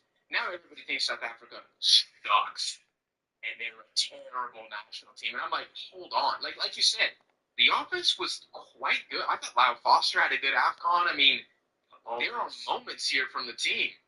Yes, underrated Ware. There were good moments from them. It just looked like they weren't as refined and ready to go. The preparation wasn't as good as like Cote d'Ivoire showed up and like they looked like they were ready for this. Senegal showed up, they were going to do their thing. DR Congo, maybe the first game wasn't great, but you know, I don't think they have necessarily the talent to expect a performance like some of the other top teams, but they just, maybe naivete. I don't know what it was from them, but I'm not selling all of my stock, but I do think it took a hit. You have a positive, though. You have a stock that's increased the most. I think Senegal right now, I'm buying all of it. I thought you were going to say Egypt. 5 times a day. Well, Egypt because they're in a trash group. That's the only reason why you would buy Egypt. Yeah. I think Senegal right now, they should feel extremely confident, and I think people are respecting them. I think Norwegians are like, oh no, damn, we're screwed here. We're in a tough group. Who's the favorite in the game? I honestly think that's 50-50. I think Senegal are one of the defensively sound teams that can do well against Norway, but it's Holland, so you never know. I honestly believe that game is 50-50. I wish I could go watch it, but it's in New York, by the way. That's a game you need to watch. It might cost $600, but you might get your money worth for that game. Senegal, Norway. To be way up there. I got my binoculars. Like, I think Holland is scored. But yeah, I think Senegal, I do believe if they can keep playing like this, they can be a quarterfinal team. Even if they're going to finish runners-up in this group, and it's going to be a difficult path, but I think Senegal can do the exact same thing like they did in 2002 and have a deep run. I mean, they were my pick to win the AFCON, and then for some stupid reason, I decided to go for Morocco. Maybe that's because of the momentum and it felt like destiny. But my Senegal were my original pick because I've seen how this team have grown under Pape Thiaw. They're still defensively sound, but with the passing ability they have in their team and all of the attacking players that can create a moment of brilliance, whether it's obviously Sadio Mane and Ndiaye, then this kid, Ibrahim Mbaye, has brought in a different element off the bench for Senegal. So their stock is rising right now, and I think a lot of people got to be investing because they can cause an upset in that group. They can. The first game is against France. Don't be shocked if Senegal win that game. I wouldn't be shocked. I think if your prediction for Senegal at the World Cup is they could be a semifinalist, I don't even think you're a fool. I'm like, it's going to be tough to beat these guys. It's going to be incredibly hard to beat Senegal. I do not foresee a England 3-0 like what we saw last time. Yeah, no. I think they have limitations, and I think playing Brazil was really good for them to lose like that. And to, they held their own for like 25 minutes. Then I think Brazil clearly became the better side. And I think that was so good right before the AFCON, too. Just a good wake-up call. Cold shower. Like, okay, we are good, and we should be trying to win this AFCON. But we're not going to win if we don't play well, and we are beatable. Like, I think they felt their mortality right before the tournament. Whereas Morocco, it's like, the World Cup group was trash. They haven't really played anybody in a long time. They got the 39 unbeaten streak at home in games going on. It was almost a bit of like the group wasn't even that hard. Let's be honest. Group A was not that hard. Kind of like a bubble around the team. I think Senegal's bubble got popped right before the tournament. And now they have the proven success with the manager as well. Nobody's going to go into the World Cup like, is Pape Thiaw good enough? No one's asking that question right now. He proved by winning an AFCON like this that he is. So I do think we're seeing It was already an expensive stock. It's certainly more expensive than Tunisia's. But I think we saw it. I think we saw it go up 25% from this tournament. I really do. And I think we are more aware that Senegal are not going anywhere anytime soon. Their next generation is even crazier, I think. Diouf, 21. Ibrahima Mbaye, 17, excuse me. Amadou Sarr, 20 years old. Mendy, who had to come in right back, 21 years old. I mean, ridiculous what this Senegal team are going to do. And they are big game merchants. When they were 2-0 down away in Kinshasa in World Cup qualifiers, they won 3-2. Semi-final against Egypt, 1-0. Morocco, unbeaten streak at home for 16 years. Who is the team that ends it? Senegal. So these guys, they're the big game merchants. I don't know what their path could be at the World Cup, but it's going to be, if to beat these guys, you're going to have to put up a 10 out of 10 performance. Correct. If you have an off day, they're going to beat you. Yes. No matter who you are. If Portugal shows up and they play like ass, Senegal will beat them. 100%. 100%. Last question, then I got to go. Morocco stock. Up, down, didn't move. Didn't move. I think they're still, maximum for me is quarterfinal team. Okay. I think that was the original thought before this AFCON. I don't think that's moved away anytime soon. I think we saw a bit more confidence at Ingagi because there was so much. I mean, the amount of just up and down feelings about Ingagi during this AFCON was ridiculous. Even from my point of view, I really thought after that Mali performance, I'm like, I don't think he knows what he's doing. But he swallowed his pride. He benched the players that were successful in 2022 World Cup, Amrabat, and said, no, we have to go with the new guys and kind of change how we're going to play. We're going to be a little bit more low block, then we know which moments to press. I think Regatta did well, but something's missing with the attack for Morocco. I think that's their one element that's missing from them being maybe a semi-final team at the World Cup, possibly. I'm not saying that that's going to happen, but I think Morocco, their stock hasn't moved. You lose an AFCON final at home, it's devastating. You lost to Senegal. You're going to lose to Mali. You lost to Senegal, who have been the best African team the past 5 years. I don't think there's anything to worry about if you're Morocco. But just the attack is somewhat missing. I don't know if you kind of feel that same way. No, I totally agree. I think the Morocco were a disaster or they flopped narrative. I mean, the only reason they flopped is because they had a penalty that they missed. Like the fact that they had a hand on the trophy and they missed. That's what makes it feel like a bottle job. But you win. I mean, we talked about Revenge of the Sith. It was Anakin versus Obi-Wan on Mustafar. That's what the final was. I mean, it was a classic. It was an incredible game. This is not the same as, like, for example, how Nigeria beat Algeria. Algeria got embarrassed. Burkina Faso got embarrassed. Or Egypt against Senegal, where it was like, I mean, just the definition of aggressive approach to football. Negative football in the dictionary was Egypt versus Senegal 2025 semifinal. You bowed out, and it took a screamer to beat you. Like, yeah, I'm totally with you. No stock movement from Morocco. The attack is not as strong as some African countries. Like, I don't even think it's the second best attack. It has a little, probably third or fourth. Like, it has a little ways to go. I think Nigeria's is better. If Cote d'Ivoire had a 9, good Lord, that attack would be terrifying. But they don't. So, do you think Mane would have been like the solution maybe in the striker position instead of El Gabi? I know very little about him other than he's very hyped up. But in the cameos I saw, he kind of brings that, honestly, that Diomande energy to Morocco that, like, kind of maybe a little more cocky than him. I don't really know if Yan Diomande is like necessarily flashy. He's just good, but Diomande looks like he wants the camera to be on him. And I think Morocco could use like a villain maybe in the team. You know, like Ziyech was probably that. I'm going to give you negative news. He tore his ACL in the final. So they're going to have to rely on El Gabi and Naziri in the World Cup. So I don't know what Morocco are going to do in the striker position. It's not a great striker duo, with all due respect. It's not bad. It's not bad.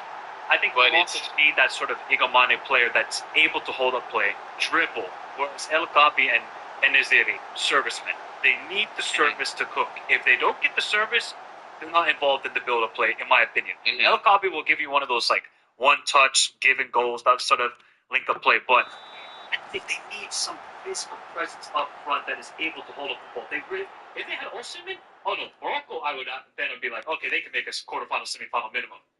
But I think that's what they're missing. The midfield is good. Defensively, they are solid. It's just the attack. It's a little. I felt like in the final they were too reliant on just going to Nezaroli and saying you cook 101.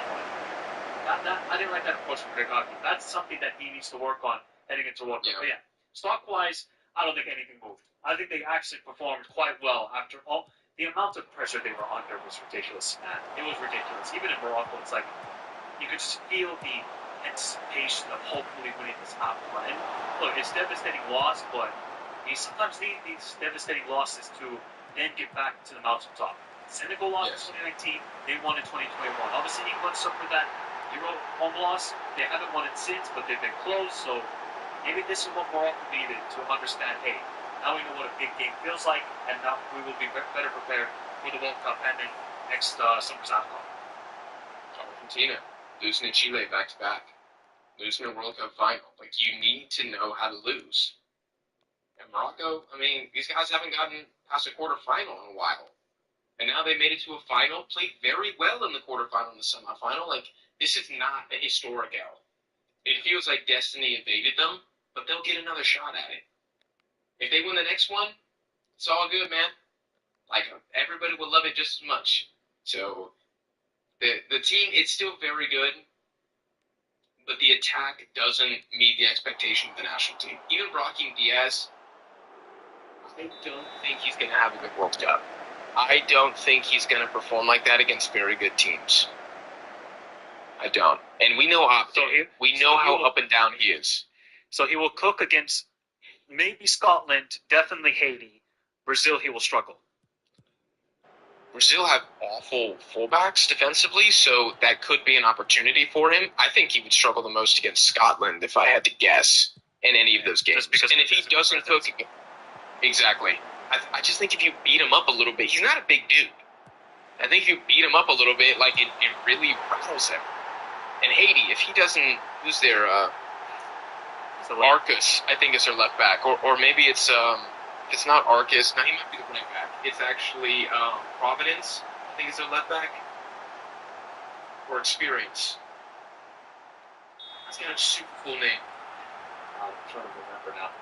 I think it's Experience, but obviously I don't have enough experience watching Haiti. But anyways, we'll talk about that more another time.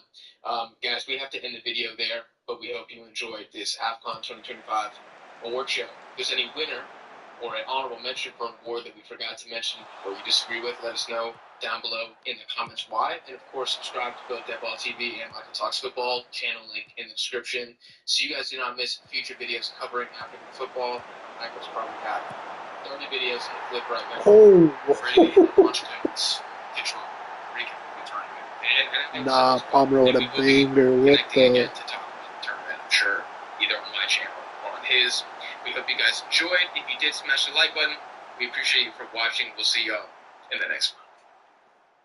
I think I'm ready to present an idea that I've had for years, and that is a supplemental tournament to the World Cup. You guys can tell by listening to me, I'm American. I grew up in a basketball household, okay? I used to watch a lot of basketball.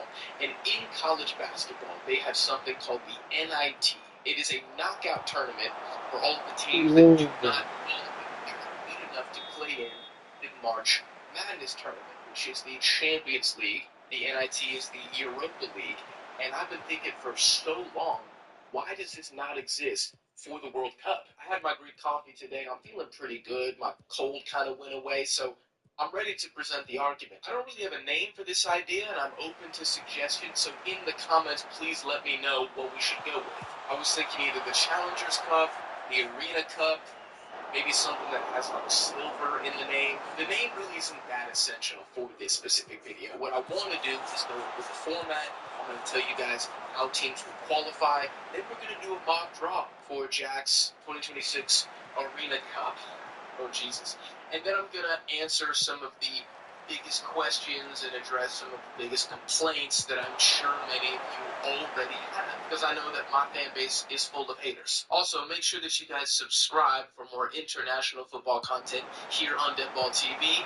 This tournament is probably never going to exist, but what will exist is the World Cup, which is happening in 6 months, and I'm going to have hundreds of hours of content covering the tournament. So stick around. As I go through this, let me know why you love my idea or hate my idea in the comments, and maybe I'll even drop a part 2 just responding to you guys. Okay, starting with the format of my tournament, it would be 16 teams total, 4 groups of 4. I tried to keep the same percentage of teams from each federation that we had for the 2026 World Cup. So for my idea, that would make me 4 UEFA teams, 3 teams from Africa, 3 teams from Asia, 2 teams from CONMEBOL, Caicedo 3 did. teams from CONCACAF, and 1 team from the OFC. Technically, CONCACAF is a little overrepresented here, but I'm going to explain why having 3 teams makes sense. Now let me explain how the teams would qualify for this, and then we'll do the mock draw. For UEFA, it is very simple. The 4 qualifying teams would come from the 4 playoff final losers Yeah, from I was gonna each go pathway. Very simple, right? 4 pathways, 4 teams that advance to the World Cup. The 4 losers would go to Jack's Arena Cup. The more I say it, the more I hate it. Let's just call it the Deadball TV Cup from now on. For CONMEBOL, it is also crazy simple. It would just be the top 2 teams that didn't qualify for the World Cup. That means in the first edition of the Deadball TV Cup, Venezuela will be a participant from South America. The second participant is going to depend on what Bolivia do in the Intercontinental Playoffs. If they lose, Bolivia go to my tournament. If they win, then Peru will replace them in the Deadball TV Cup. You see as we go through here that what happens in the Intercontinental Playoff does matter. For CONCACAF, it would be the top 3 teams that didn't qualify for the World Cup, either via the Intercontinental Playoff or through their group stage performance in the second round. This is a bit more complicated, but not impossible to understand. If the teams that go to the Intercontinental Playoff lose, they both qualify for the Deadball TV Cup, plus the other runner-up from the second round, which would be Honduras in this case. If the intercontinental teams, Jamaica and Suriname, do qualify for the World Cup, then the 3 CONCACAF representatives would be Honduras, plus the other 2 best group stage performers from the second round. If Suriname qualify but Jamaica don't, then Jamaica will go to the Deadball TV Cup, Honduras will go to the Deadball TV Cup, and then the 1 remaining best group stage performer will go. For the debut tournament, this would mean that Honduras are 100% qualified, and the other 2 teams would depend on what happens in the playoff. If Suriname and Jamaica both win in the Intercontinental Playoff, it would be Honduras plus the 2 best third-place teams in the second round, which in this case would be Guatemala, who finished on 8 points, and Costa Rica, who finished on 7 points, but with a better GD than Trinidad and Tobago. If Jamaica and Suriname both lose, then they join Honduras in the cup. Now for Asia, it's going to be the loser of round 5, plus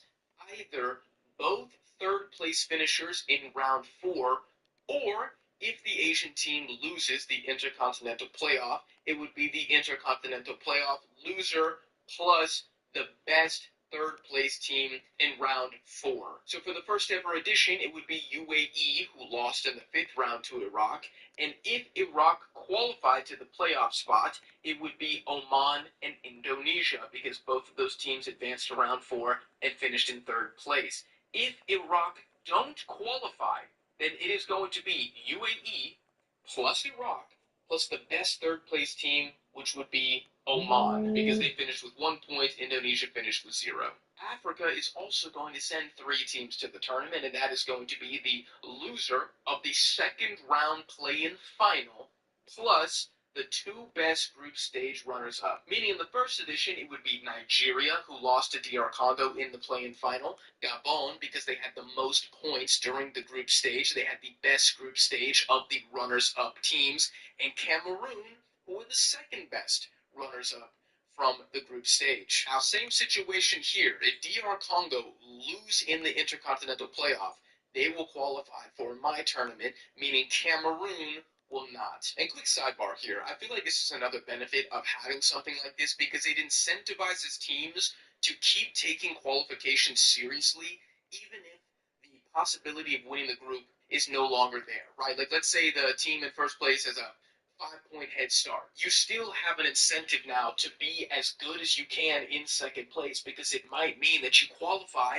for the Deadball TV Cup, which would be an amazing opportunity. Who wouldn't want to play in that tournament? Then we have the OFC, who will always have one representative at this tournament, and that is either going to be the loser of the Intercontinental Playoff, or if they win the playoff, it will be the best performer from the rest of qualifying, which in the case of 2026 would be Tahiti. So those are the rules for how we decide the 16 teams at this tournament. Now we're going to do the mock draw. This is the real exciting part of the video, so go ahead and buckle your seatbelts. I am going to assume the following for the sake of simplicity, okay? DR Congo win pathway 1, Iraq win pathway 2. Italy wins pathway A, beating Wales in the final. Poland wins pathway B, beating Sweden in the final.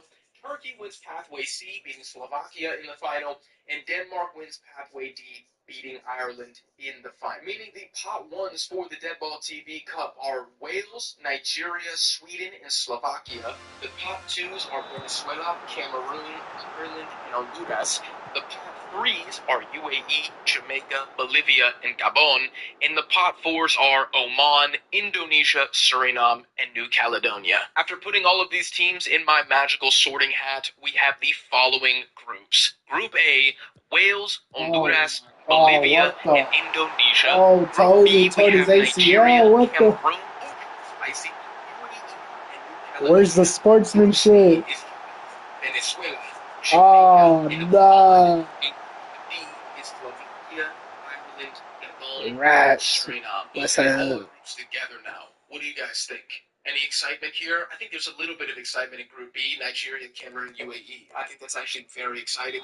Group C, I think there's something there too. Venezuela, Jamaica, Copa America group stage rematch. Sweden should be feeling that they can win that group, but I think they would struggle with Venezuela and Oman defensively. Group D, Slovakia, Ireland, Gabon, Suriname. It's a pretty open group. Like, I feel like everybody from these countries would be relatively excited about this. Yes, it's not the World Cup, but it's not supposed to be. While I don't think this group stage is incredibly exciting, we would get quarterfinals matchups that would be pretty good here, like a Sweden versus Gabon. I feel like that'd be pretty exciting. Nigeria versus Wales. I'm here for that. Cameroon versus Honduras. I think that would be hype. Like, there are some really. This is like all the hipsters like myself who have always wondered, like, what would happen if Honduras played Indonesia? Like, we're going to get those answers in this tournament. It's not as sexy as the AFCON or the Asian Cup or the World Cup, but again, it's not supposed to be. This is a Tier 2 tournament. And for a Tier 2, I do feel like there's some entertainment here. We've gone over the format, we've gone over how teams qualify, we've gone over the mock draw. Now let's get into some questions. Number one being, why would FIFA do this? Firstly, they definitely have the money to assist in the organization of something like this. It would not be as big of an ask as a World Cup, for no other fact other than it's 16 teams versus 48, right?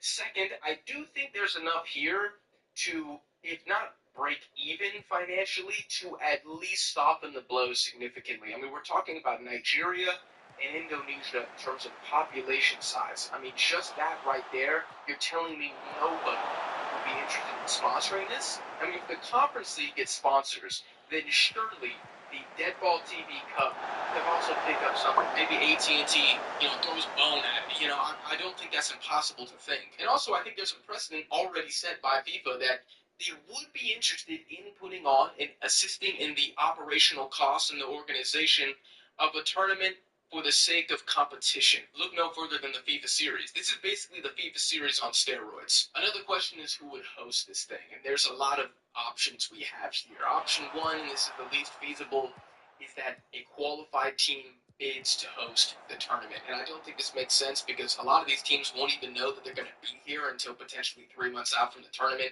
That's not enough time to organize. The second option is hosting it in the Middle East permanently, something like Saudi Arabia and Qatar. Kind of think of it like the Arab Cup. Of course, that's not ideal, but this is for the sake of competition. This is not a flagship tournament. This option would also ensure that Saudi Arabia and Qatar are always prepared to host because they're going to have it on their calendar years in advance. Morocco also have facilities to do this, and I think they would host from time to time. Maybe it just permanently bounces between 3 or 4 countries that have the infrastructure. Option 3 is it replaces the Confederations Cup as a warm-up to a country hosting the World Cup, meaning the 2026 version would be hosted in Morocco, Spain, and Portugal. This tournament isn't even that different from the Confederations Cup, so it wouldn't be much heavier of a lift. And option 4 is that each group is hosted in a different country.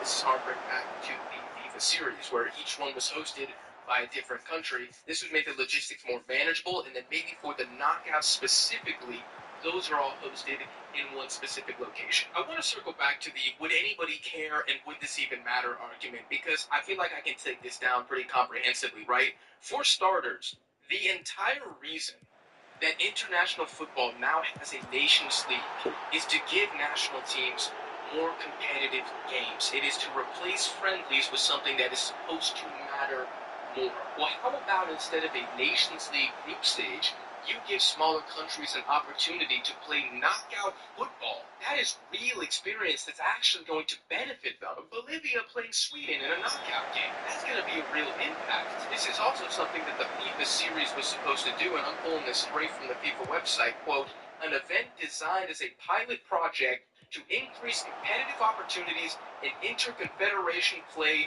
for member associations. The Deadball TV Cup, baby. That's literally this. I've taken the FIFA series and I've perfected it. Something with a trophy and maybe even genuine prize money at the end of the road.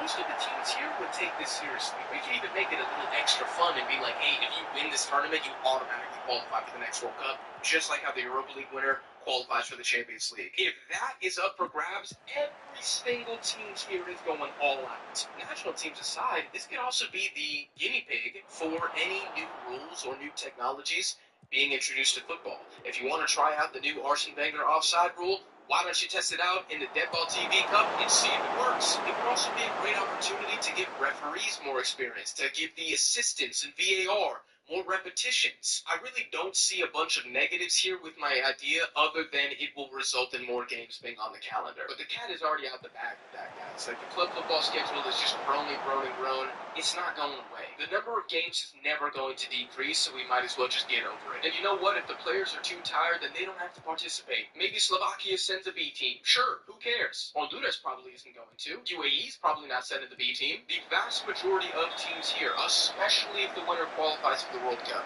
will take this very seriously and treat it as a major tournament. Personally, I would be interested in something like this, and I think most of you guys would too. But if I'm wrong, let me know in the comments. Let me know if there's any tweaks to make this tournament a bit more effective, and let me know Infantino's email address so I can reach out to him and try to get this on the football calendar. If you guys enjoyed this video, make sure you smash the like button, hit subscribe for more international footy content here on the channel. I appreciate you guys for watching. I'll see y'all in the next one. Welcome everybody to the Michael Talks Football channel. Today we're doing a stock up, stock down on the CAF World Cup teams. Now that the AFCON has finished, with all the drama, all the spectacle, all the quality, all the shenanigans that we saw at the AFCON, how are we feeling about the teams? Are we feeling good? How far do we think each team can go? Are we selling the stocks? Are we buying the stocks? Or are we just keeping it the same as we had it before the AFCON?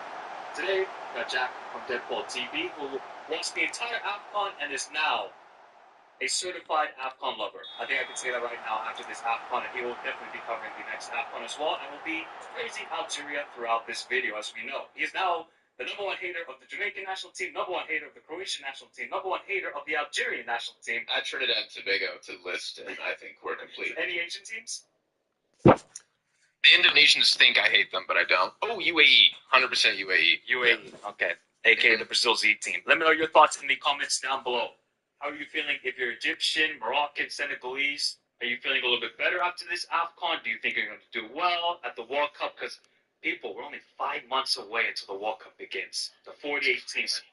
I don't know how to feel about these CAF teams, but we're going to talk about it right now. So, let's start on a mellow note here. And I think a mellow note would be Côte d'Ivoire.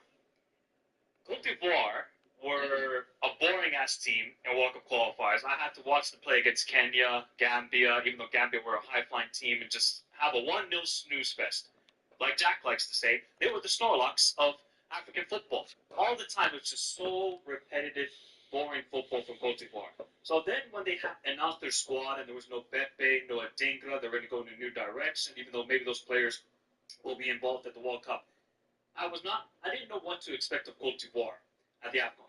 Well, what we saw was These guys are Kyrie Irving and Allen Iverson on the wings. Diomande and Diallo. Special players. And you've seen this team evolve. And yes, you can blame Emerson Faye maybe having such a young team. I think it's a good thing these young players like Kaisulai, Due, Diallo, Diomande getting the experience at this tournament football. Because when they're going to the World Cup, and mind you, Cote d'Ivoire have one of the most difficult groups of the CAF World Cup teams. Ecuador, Germany, and then Curaçao, which they should be beating Curaçao. So after this AFCON, I'm going to actually buy some stock in Cote d'Ivoire. I know that they were the defending champions, but defending champions have not been doing well at the AFCON since 2010 when Egypt repeated. And I'm actually quite liking their style of play going up against a Germany that are not the best defensively, and Ecuador, who we'll see what Ecuador are defensively. We know they are monsters, but Estupinian is having a troubling season. If Ordonez or Preciado are the right back, I would fancy Diomande and Diallo taking those guys on and beating them in one-on-one situations. So I'm actually going to buy a little bit of stock in Cote d'Ivoire. I'm worried about them defensively after this AFCON, after being just solid 1-0 merchants in the World Cup qualifiers. But I'm liking their chances right now. I think they are just a round of 32 max team. I mean, they could maybe shock somebody in the round of 16. Round of 32 and make it to round of 16. But I'm buying some stock. Are you with me? Are we on the elephant's train here together? I'm increasing my position by about 20%. I've had some shares. Yeah. I might minor stock up. I do like the fact that they are a team that has undeniable talent out wide that could win them one of these pretty bruising games. Whether it's Ecuador or Germany, just having Diomande or Diallo dribbling one-on-one against a fullback, you like their odds a little bit more now to create a moment of magic. I mean, Diallo had like 3 moments of magic in 4 games, right? So the guy was pretty freaking good. We talked about how incredible he was up until the quarterfinal. Yeah, man, I like the team a little bit more now. Like, I think them in Ecuador, to me, it was always it's like the Spider-Man meme. They were pointing at each other, like exact same way of playing. Defensively sound, so freaking boring. Don't have a striker. Win 1-0. Basically, like the way forward for these guys. Then the AFCON, they actually showed some offensive prowess, and they have better wingers than Ecuador. I'm sorry, they do. I love Ecuador. I hope that Ecuador makes the semifinal. They have better wide talent than Ecuador now. So I think in that little, 50-50 battle for second place, let me be clear, both of them could also win the group. If the Germans don't play well, they could definitely beat Germany, both of them. I think Cote d'Ivoire went just like a step above after this AFCON. Are you worried, though, that they don't have a striker? Because it's either Crasso, Haller was injured, but I don't think he's the same Haller from AFCON 2023. Do you think a striker would be valuable against a team like Ecuador that are just going to be so defensively sound? Yes. The problem with Cote d'Ivoire is they have no goal-scoring midfielders, and they don't have a 9. That is the problem. They will, let me be very clear, they will live or die by Diallo, specifically at the World Cup. Now, he pulled some goals out of his bum. We talked about the Cameroon goal, absolutely ridiculous goal, the tournament nominee, if Okabe didn't have multiple bicycle kicks. That is the concern. Is Ecuador sitting back and Cote d'Ivoire has to cross the ball to the box? Are you going to win those matchups? And if there's space at the outside of the box, who's going to score? Dongare? Frank Essier? That's got like a 2% chance of success.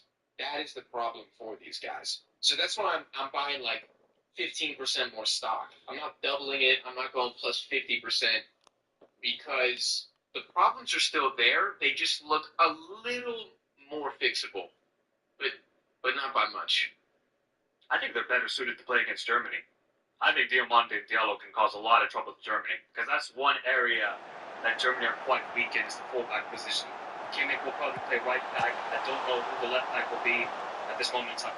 I think Cote d'Ivoire are actually going to play the game of the tournament against Germany in that group stage. I think if you're anybody, if you could get World Cup tickets, if you got money, if you won the lottery, I would go to that game right now after what I watched at this AFCON.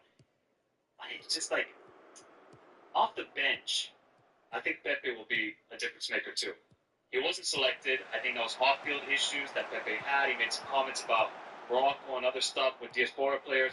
I think he'll be back at the World Cup, and we love Pepe. So Pepe, when he gets that World Cup off the bench from Diallo, the Cote d'Ivoire are going to be exciting teams. So that's why I'm going to buy a little bit of stock in them. Yes, people hindsight say, defending champions, they didn't do well. I think they were an entertaining side, and you saw now that there's a little bit more positivity before the AFCON. I think people are like, okay, Cote d'Ivoire can win it, but just 1-0, but they evolved really well at this AFCON, and yeah, they should have a little bit more positivity. Let's then get to the negative here, and let's go to Tunisia. Are you selling all the stock? Dude, I sold 90% of it after the Nigeria game. And then the remaining 10% was sold after the historic, embarrassing snooze fest that transpired against Tanzania in the final game. And then after that Mali, I blocked the stock. Here's my trading app.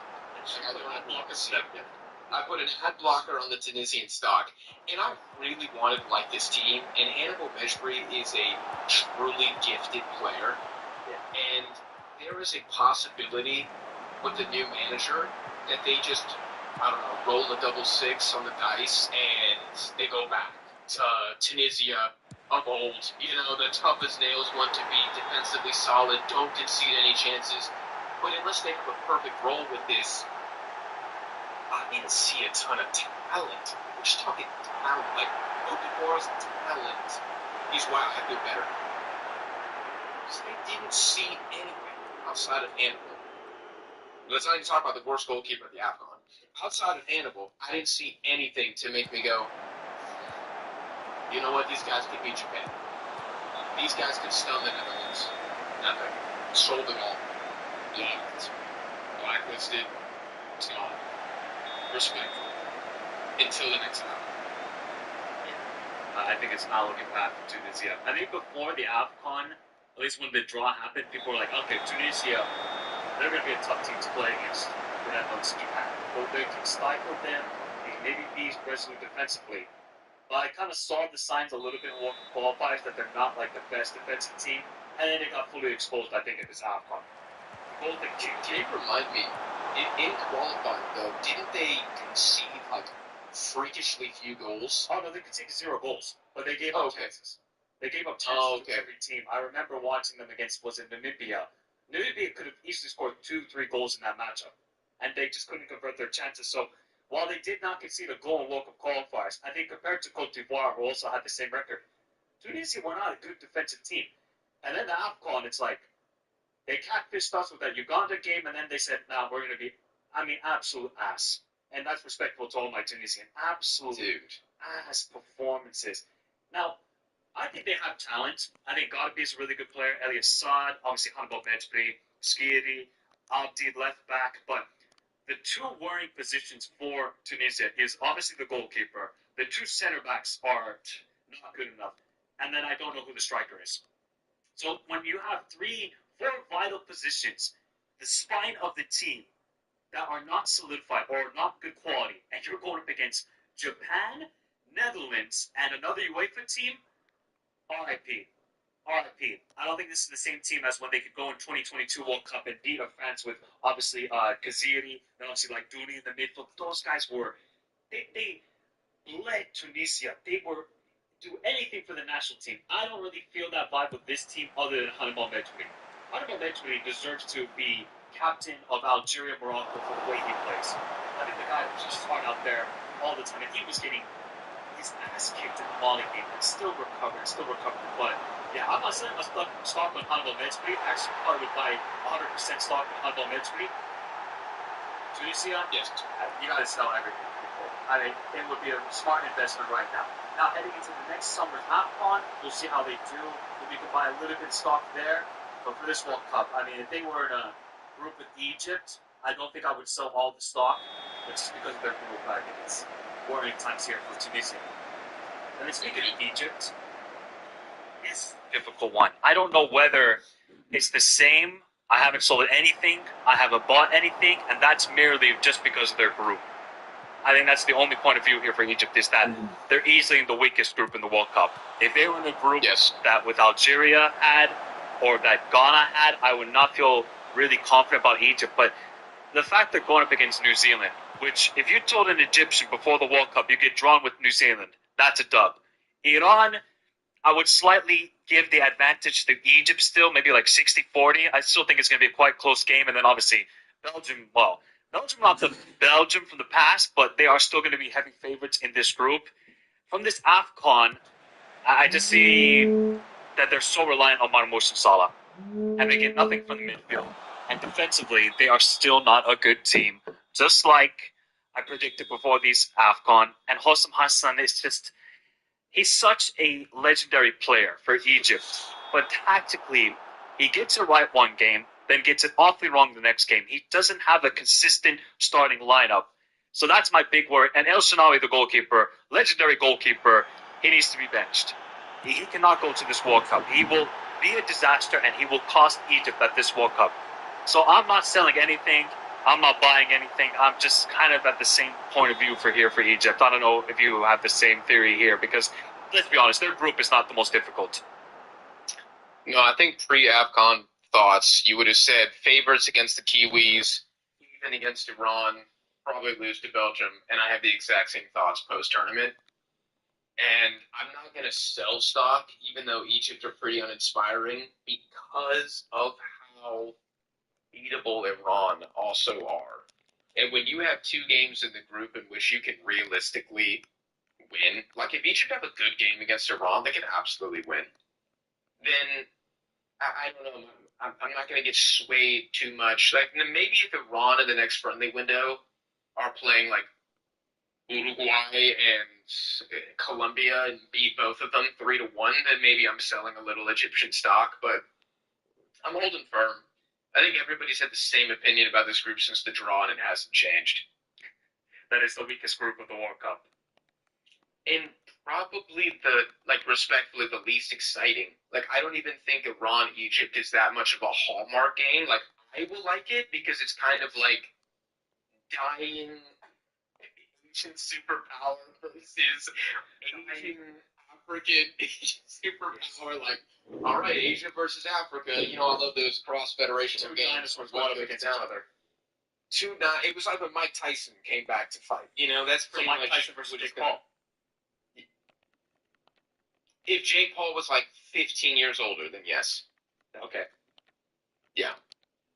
Yeah, it's like a charity match when the legends come back to play. Didn't Mike Tyson and Evander Holyfield have like a fight when they were like 45 or something? I remember they had some crazy like bout. I can't remember. Either that or it was scheduled and got called off. Yeah. But that sounds very familiar to me too. So that's Iran and Egypt. They're Evander Holyfield and Mike Tyson if they were 45 to 50 years old. Yes. And like, we don't need to talk about this, but even from like Belgium's perspective, I don't know Belgium, if there's like a juicy storyline here to captivate you. Low-key, New Zealand being in here and possibly stunning somebody is kind of the most interesting thing to pay attention to. Yeah. I think Egypt should just be thrilled that they're in that group, because I don't think they're good enough. And I think Egyptians will agree. If they can get out of the group, you know they've never won a World Cup game in their history. Egypt, for being the most historic team in African football, they've never won a World Cup game. I think they've 3 times at the World Cup. I will never forget the 2018 World Cup hype when they got bodied. Yeah, they got bodied. Lost that last game as well. Destroyed. Dude, people had them like pushing for first. Yeah. In that group. I mean, and Iran have also, they've never been able to make the knockouts.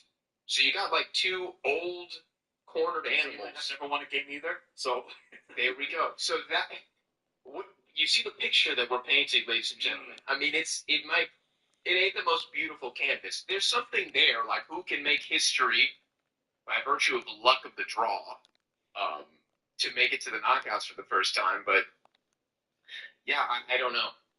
I watch all of these games just like you will, but I don't, of course, think.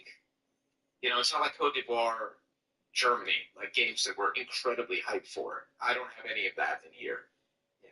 So I think we're kind of both in the same output here with Egypt. You guys let me know your thoughts in the comments down below. let's go with a hype team here. Now let's go with South Africa. Because obviously you're going to be very keen on them, and you've had probably a lot of debates live. I've seen that going on the channel Deadball TV. Do you selling a lot? Are you going to sell a lot of stocks on Bafana after this AFCON? Or do you think because they're in the group of life that they're saved by that aspect, and that you will not sell all of your stock on them? It is the most annoying group to predict. Yes. It's Group A. I think my expectation of them possibly being able to win a knockout game, I think it's done. I think they demonstrated they cannot make the round of 16. So I've lowered my ceiling a little bit. I think the general populace has sold stock because of the amount of people, South Africans and non-South Africans alike, who thought they could win the group or predict them to win the group. I don't know if they're still predicting that outcome. The only thing that's kind of changed now is I'm less afraid in the Mexico game of a loss, of South Africa winning. I think that likelihood decreased a little bit, and I think the Koreans will be feeling like, all right, we are signing up for a Zimbabwe-type shootout, and they're going to have to be okay with that. So I'm probably selling, like, I never had as much stock as everybody else, but I'm going to sell a cool 20%. Cool 20, 25%. They could still easily get 4 points from this group because of how even it is and be a third-place team or second place. So you think they can score goals against Mexico? 1 goal max. South Korea? 2 goals? 2 goals. And then obviously the European team we don't know at this moment in time. I think South Africa are still going to score goals in this group, but it's just a matter of how many they're going to concede. What do you think is the worst European team they could pull? Do you think it's Denmark, or do you think like the Irish would give them more of a hard time? Or the Danish would give them the most hard time, 100%, just because of the amount of talent that Denmark have going forward, and still Denmark are quality side. I think if the Irish made it, I mean, that would be hype, bro. I would be so thrilled to see them at the World Cup, but I don't think Ireland are particularly like the best European team. I wouldn't even have them as like a top 20 European side. So if you're anybody in this group, you would love to see Ireland. 1, because of the vibes that the Irish will bring to the World Cup, and 2, because they're a beatable team in Europe. They're a beatable team, just like Albania. They're another beatable team. So, yeah, you want to get the Irish. I'm going to sell. I definitely sold some stock on Bafana, but I think they could still do well in this group, just because I'm not a big fan of Mexico right now. And that's no disrespect. I just don't think this is the top-tier Mexico. Brother, me neither. And you're Mexican, so that makes even more sense here. And South Korea, I think their weaknesses can be exposed by Bafana. That's why that game is going to be. I mean, if I don't see minimum 2 goals in that game, I'm going to block both of those teams right after that game. Correct. They're both going to be on the no-fly list to the United States and Finland. But I'm a little bit worried. Hugo Broos needs to spend an entire month before that World Cup practicing defending set pieces. He needs to do it. I have it on 4K camera on my phone where I took from the corner against Cameroon, and I saw the entire sequence happen where I think it was Lyle Foster didn't go away from the defensive line and left the Cameroonian player onside to score the goal. That happened way too many times here where South Africa were not locked in defensively at this AFCON. You cannot be that lazy off the ball against Mexico or South Korea or the European side. Otherwise, you're going to concede 6 goals in this group. You can't tell Ronald Williams to make 5 to 10 saves each game at a World Cup. It's not plausible. So I'm going to sell some stock on Bafana, but I'm not selling my entire stock. I think this team will bounce back. And also, Hugo Broos' sort of attitude towards the whole AFCON this time around, I didn't like it, and I think that affected. I'm sure the players didn't either. Yeah. You know, they're probably like, Coach, what the hell? Like, like we really care about this, you know? Don't put us under the microscope. But I think South Africa, just like Cote d'Ivoire, I think if you're like either buying a crap ton of stock or selling a crap ton of stock, I think you're overreacting. And maybe we talked about this when you came on my channel. It's not like South Africa were trash. No. They weren't terrible. So if you're like, oh, it's nice if you're a Mexican you would look at South Africa going out around 60 year, these guys are trash. If you didn't watch any of the tournament and just checked FOMO, you would think South Africa were complete frauds. Correct. Yeah. But I wouldn't recommend forming football opinions by just checking box scores. I would try to watch the games whenever possible. That's just me, though. Or at least watch the recaps Michael and I upload. Oh, maybe do that as well, people, if you enjoy our voices. Well, I think this group is still going to be sensational. I think Group A, the first game is actually so tantalizing. Mexico, South Africa, that is going to be absolute cinema at the Estadio Azteca. Then we have, what team should we go for next? Let's go to the champions, Senegal. Mm-hmm. I don't know how much stock to buy into this, because I'm going to buy some stock here. I'm investing a lot here. Like it's supreme from the 2010s. I would buy like 30 to 40% on Senegal. I think this side now are ready to make a deep run at the World Cup. They were close 2018. They didn't qualify because of yellow cards. 2022, round of 16 against England, no Sadio Mane. I think this team right now, with the confidence they got, talent-wise, I don't know, obviously, with sanctions, what's going to happen to Senegal and Pape Thiaw's even going to be the World Cup, which would be crazy. But maybe that sort of, if Pape Thiaw is going to be suspended for the World Cup, maybe that will galvanize Senegal even more. He'll just be on his walkie-talkie, video camera, telling the assistants what to do. I think Senegal right now are a quarterfinal team of a World Cup. I think they're solid defensively. They can play a good midfield, and they attack. They have a lot of different goal scorers. They're not just relying on Sadio Mane or Nico Jackson or Ndiaye. They got all the different goal scorers. So for me, I'm buying about 30 to 40% on Senegal. If you think Africa is good, and you think Africa will have a good World Cup, you must buy stock.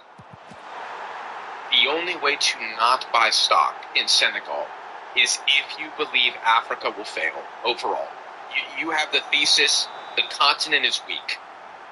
That's the only way you can't buy stock in the champions, who played pretty well in every game. I mean, they're not a flashy team, but it's like a 7.5 performance every freaking time. Like, they don't have a low floor.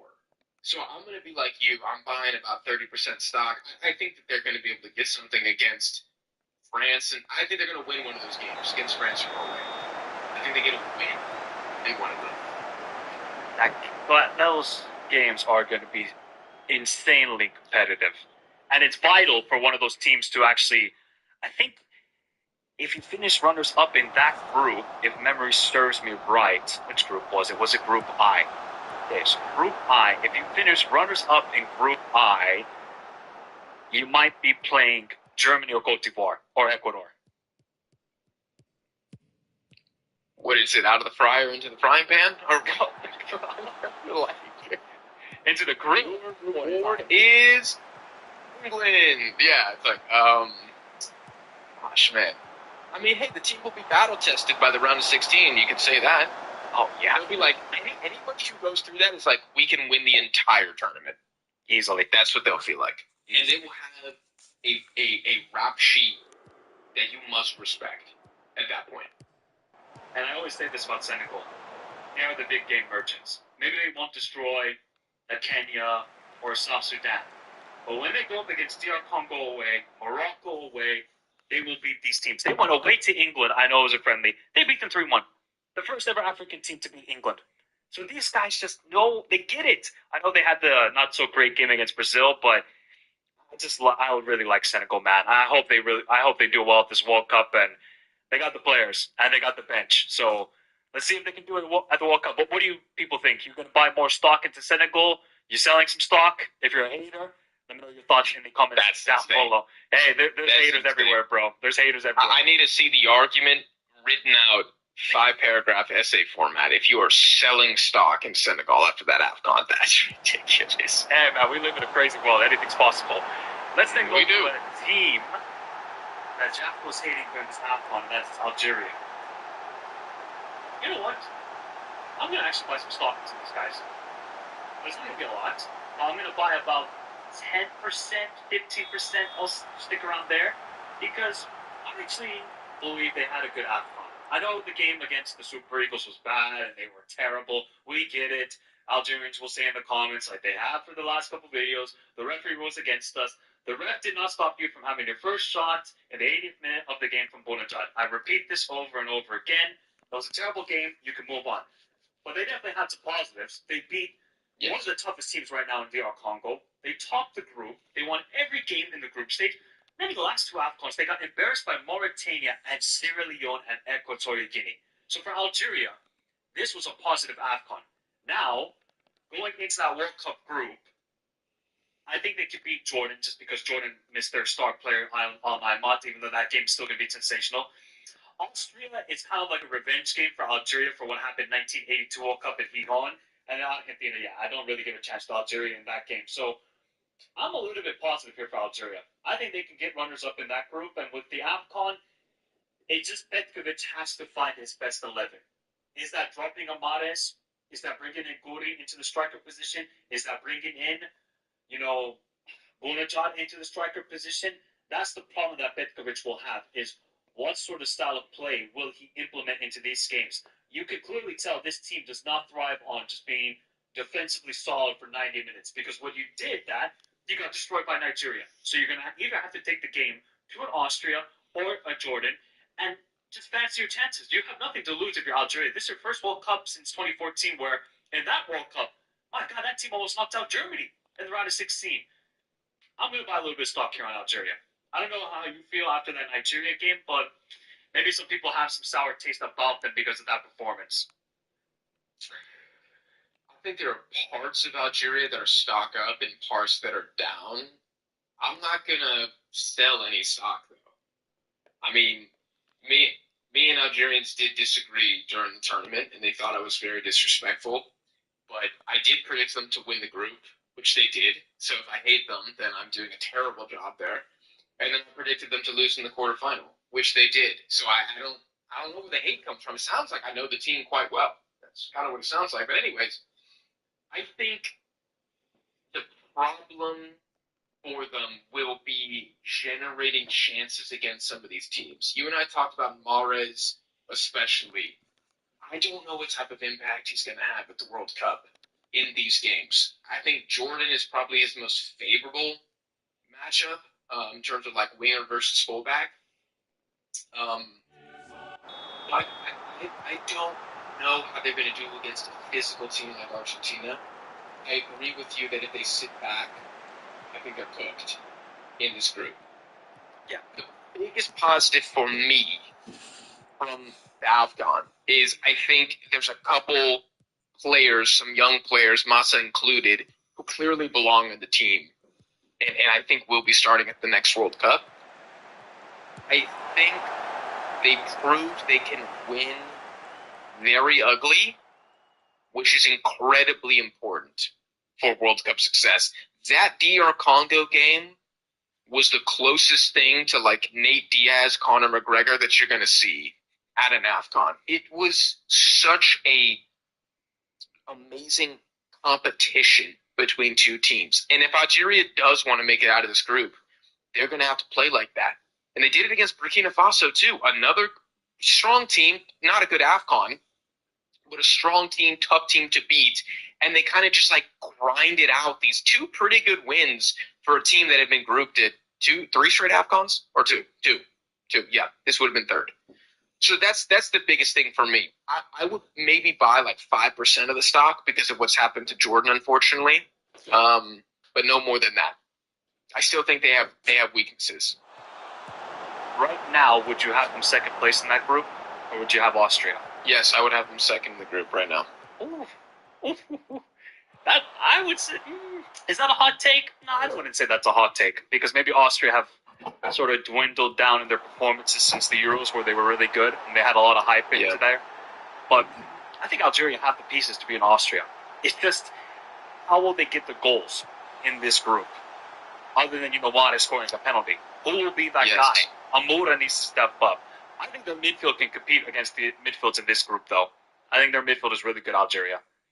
It is, but we know that Jordan don't want to play with the midfield. That they're not interested. Very vertical team, Jordan. Yes. So it's kind of like if Cameroon from the last AFCON played Algeria, who would win? That would have been a really interesting game, actually. Yeah. It would have been a great freaking game. In Algeria, I don't know if they have the good personnel to take advantage of Jordan, which is they don't defend set pieces well either. They're very like South Africa-esque. I can't deal with But I mean, either. Yeah, outside of Bounedjah, though, like Amora, if he plays that position again, they won't score a lot of goals against Jordan. They'll probably get one maximum. And Jordan can score against this Algeria. I think they can, even without Al-Naimad. So It's going to have to be an ultimate masterclass in that game if Jordan want to win, which that's going to be their Aliol game. won hat trick. Hey. Oh, 9 months. Why did you have to? Anyways, I don't want to pressure it because otherwise I'll start crying about Jordan.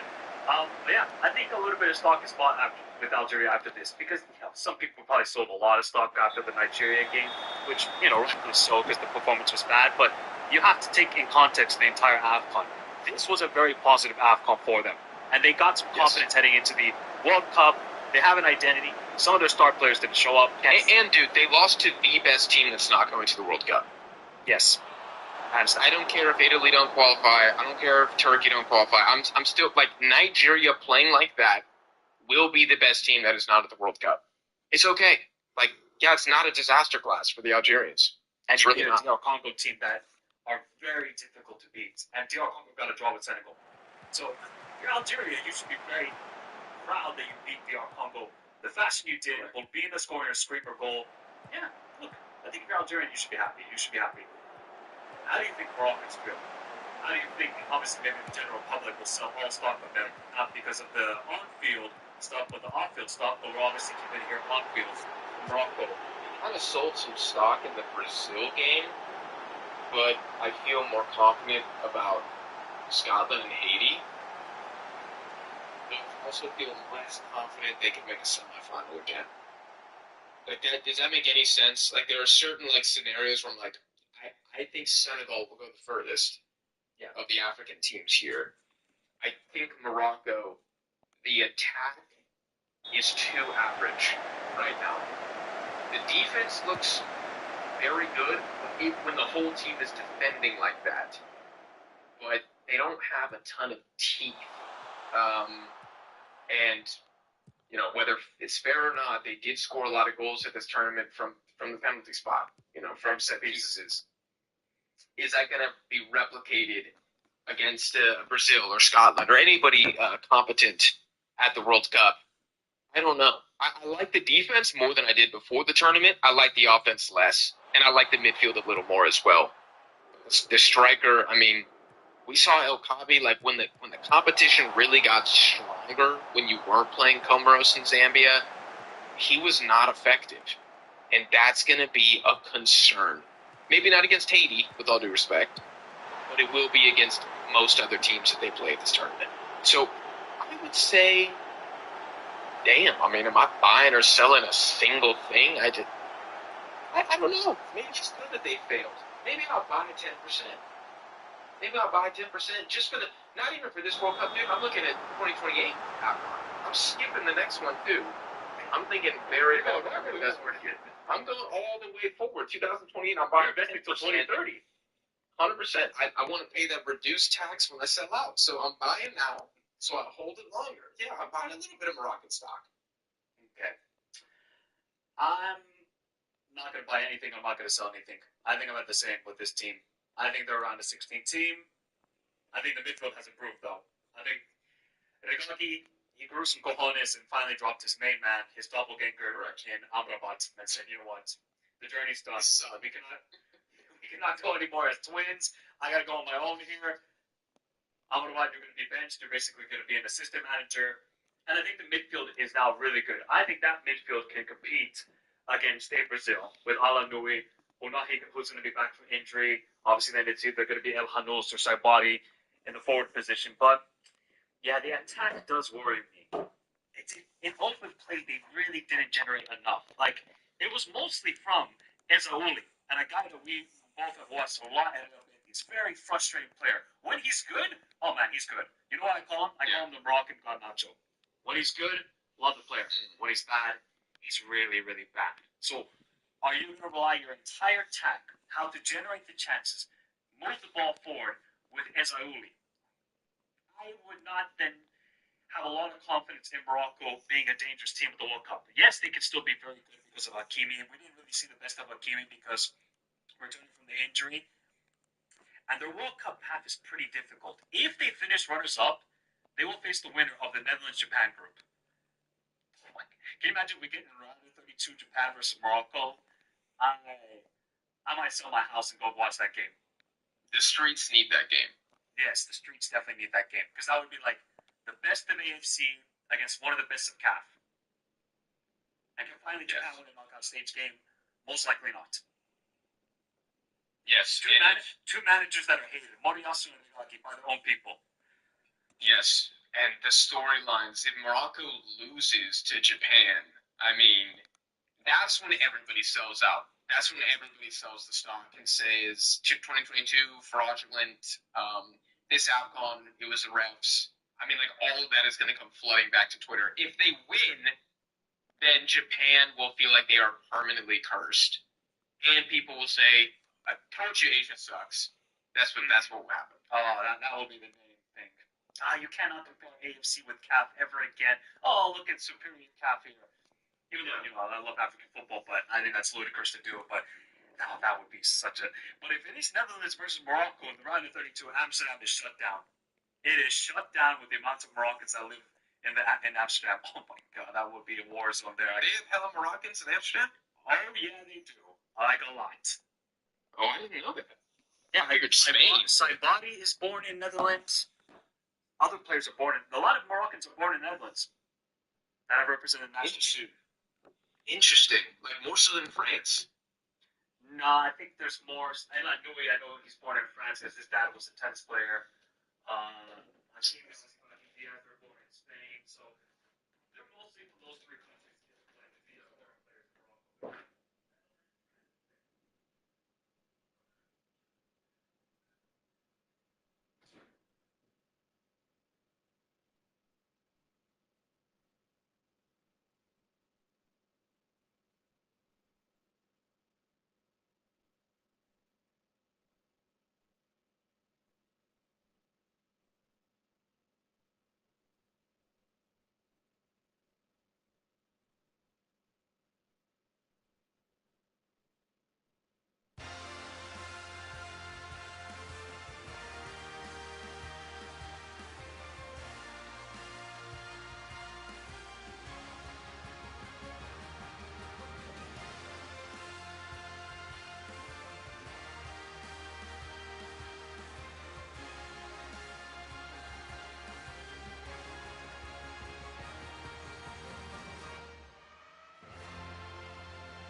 losers.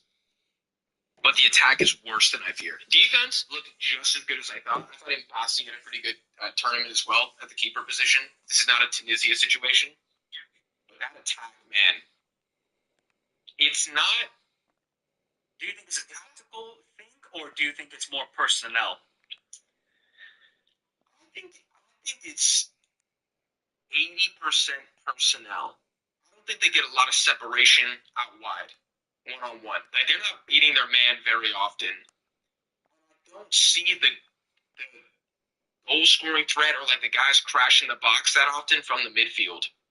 If I remember correctly, their goal against Senegal was so good because it started like down the right side and involved like the whole team. Yeah, but they don't have a lot of. Yeah, they don't do that very often. Like maybe like once a match. So they're conservative by nature, I think. So yeah, the attack is not. I mean, it's like how I feel about it. Like maybe Valencia has a brace because he's good. But it's hard for me to like build a logical case for it. I'm selling 10% because I'm not selling any of the stock in the rest of the group as well. Like I think they look quite strong, all of them. Those games, if they do qualify, of course, people. I mean, I'm like % sure they're going to qualify. I would say it's a disaster if they don't. No, it's a disaster. I'm sorry, that would be a disgrace on African football, and then you're going to see people from CONCACAF saying, hey, look, CONCACAF over CAF. I told you guys. I don't want to start with that dialogue then. Oh, that would be... We could debate that another time. That'd be fun. That would be good. That would be good. I mean, football would swallow and eat up CONCACAF top 10. Unless it was hosted in the CONCACAF region. And if it was played in Honduras. If it was played in Honduras, well, then Mexico would struggle. That's for damn sure. That's true. That's for damn sure. I told you guys. I don't think the CONCACAF teams could win away. I mean, I talked about this, and I did a video. Could CONCACAF teams win? They've never won away from home. So, like anything, outside of a gold medal at the Olympics, they've never won anything away from home. So to think that they could just like win AFCONs in Morocco is ridiculous. Could they win when it's hosted in the States? I mean, I think our teams do better when the Copa America's in CONCACAF, so sure. I think they'd win a few. So we saw any of the Americans. Costa Rica make it to the quarterfinals, so. Yeah, exactly. Mexico, United States, they made round of 16. Yeah.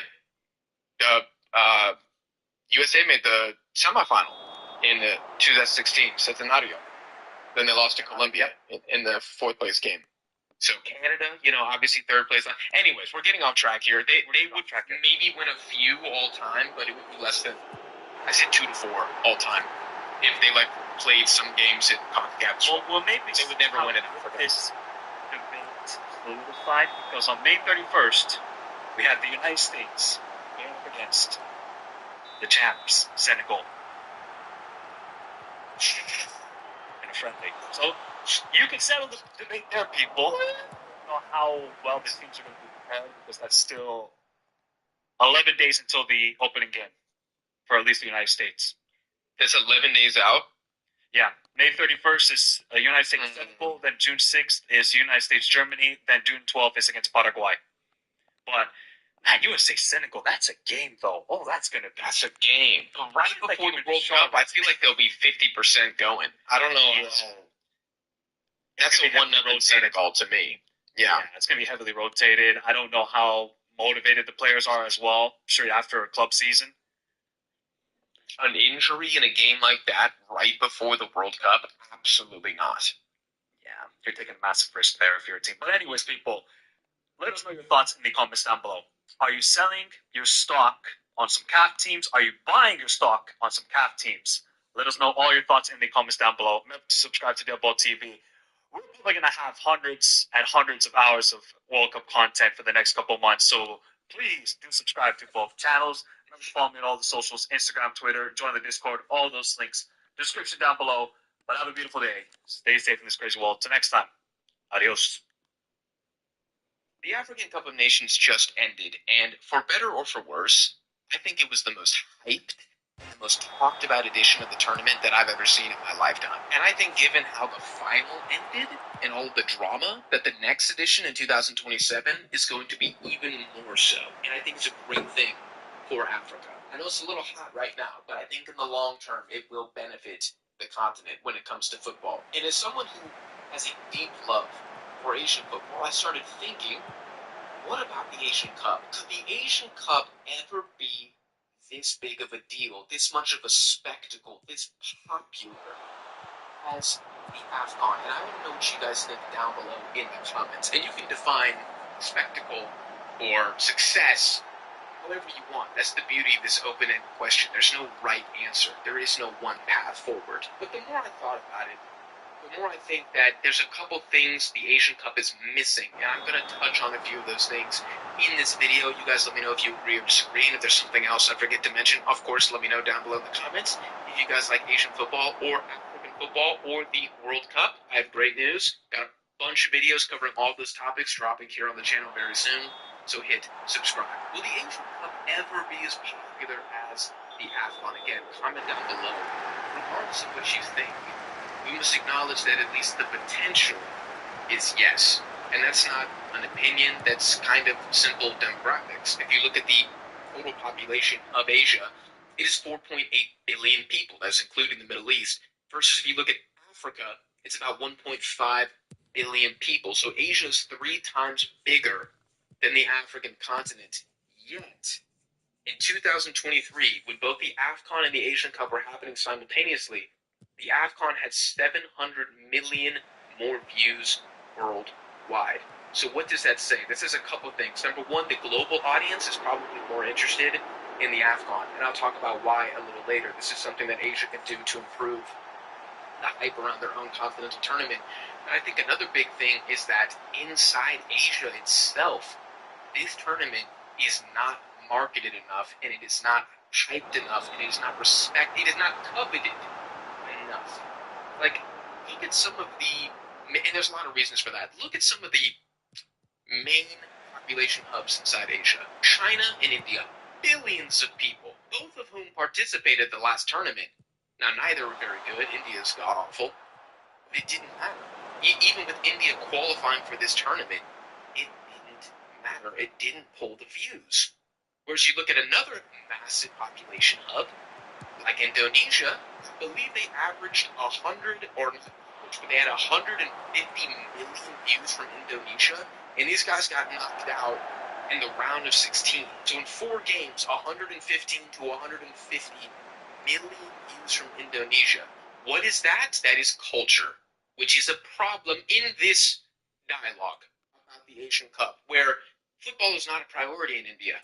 It's not a priority in China. As a result of that, unless the teams are very, very good and there's a lot of excitement and hype, Chinese and Indians are just not going to tune into the tournament. Then you have other massive populations, Pakistan, Bangladesh, who are so bad they can't even qualify for the tournament. So there's a large portion of the Asian continent that's either not good enough or not interested. And that's a huge untapped potential right there.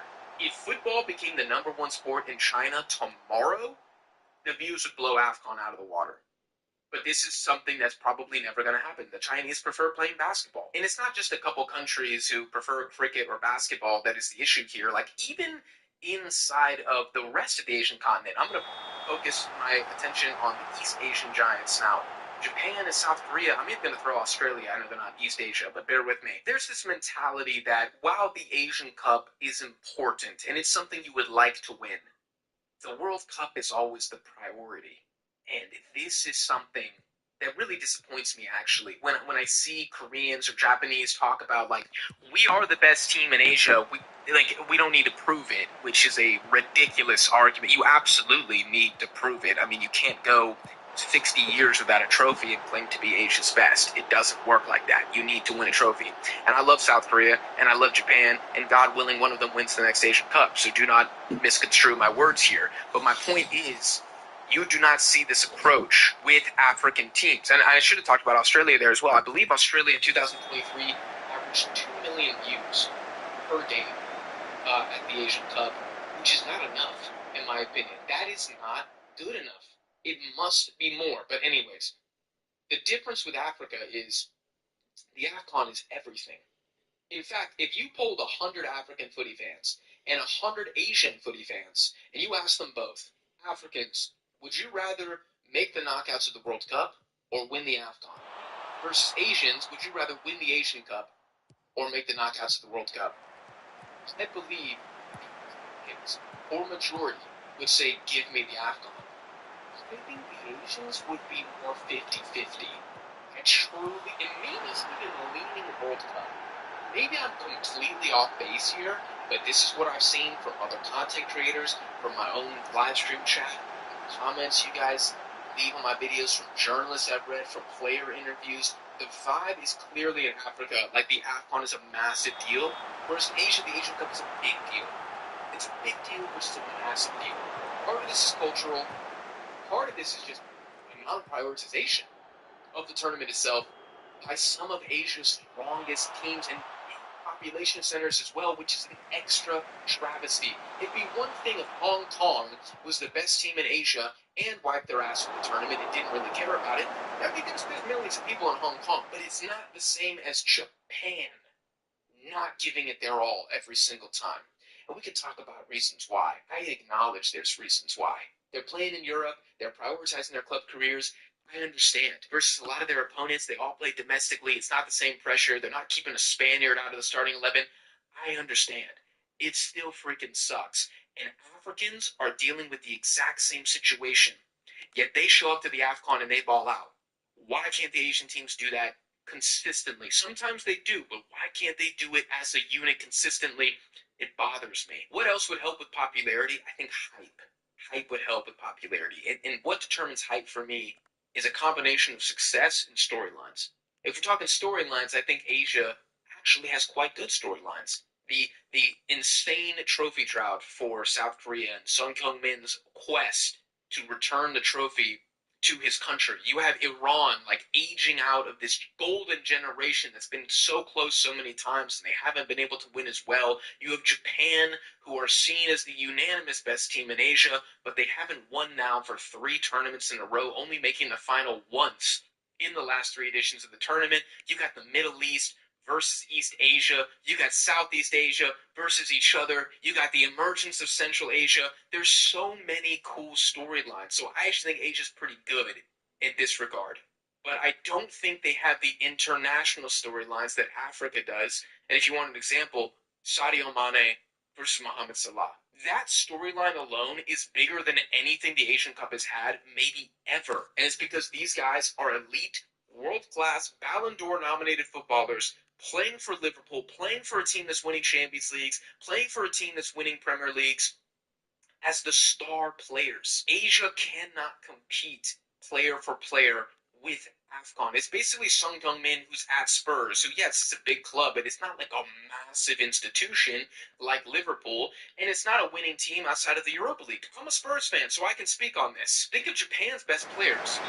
Brighton, Real Sociedad, Tomiyasu barely played at Arsenal, so I'm not even going to really count that. Kobe Zakura was at Mönchengladbach.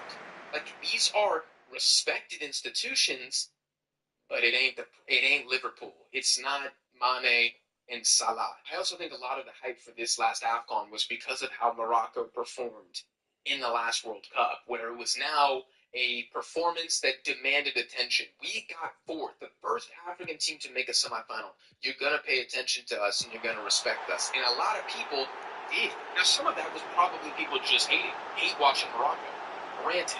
But a lot of it was also people genuinely interested in this team to see, like, okay, can they confirm the hype? Can they say that it was legitimate? That's a huge storyline. Going up against a potential Senegalese dynasty in the final?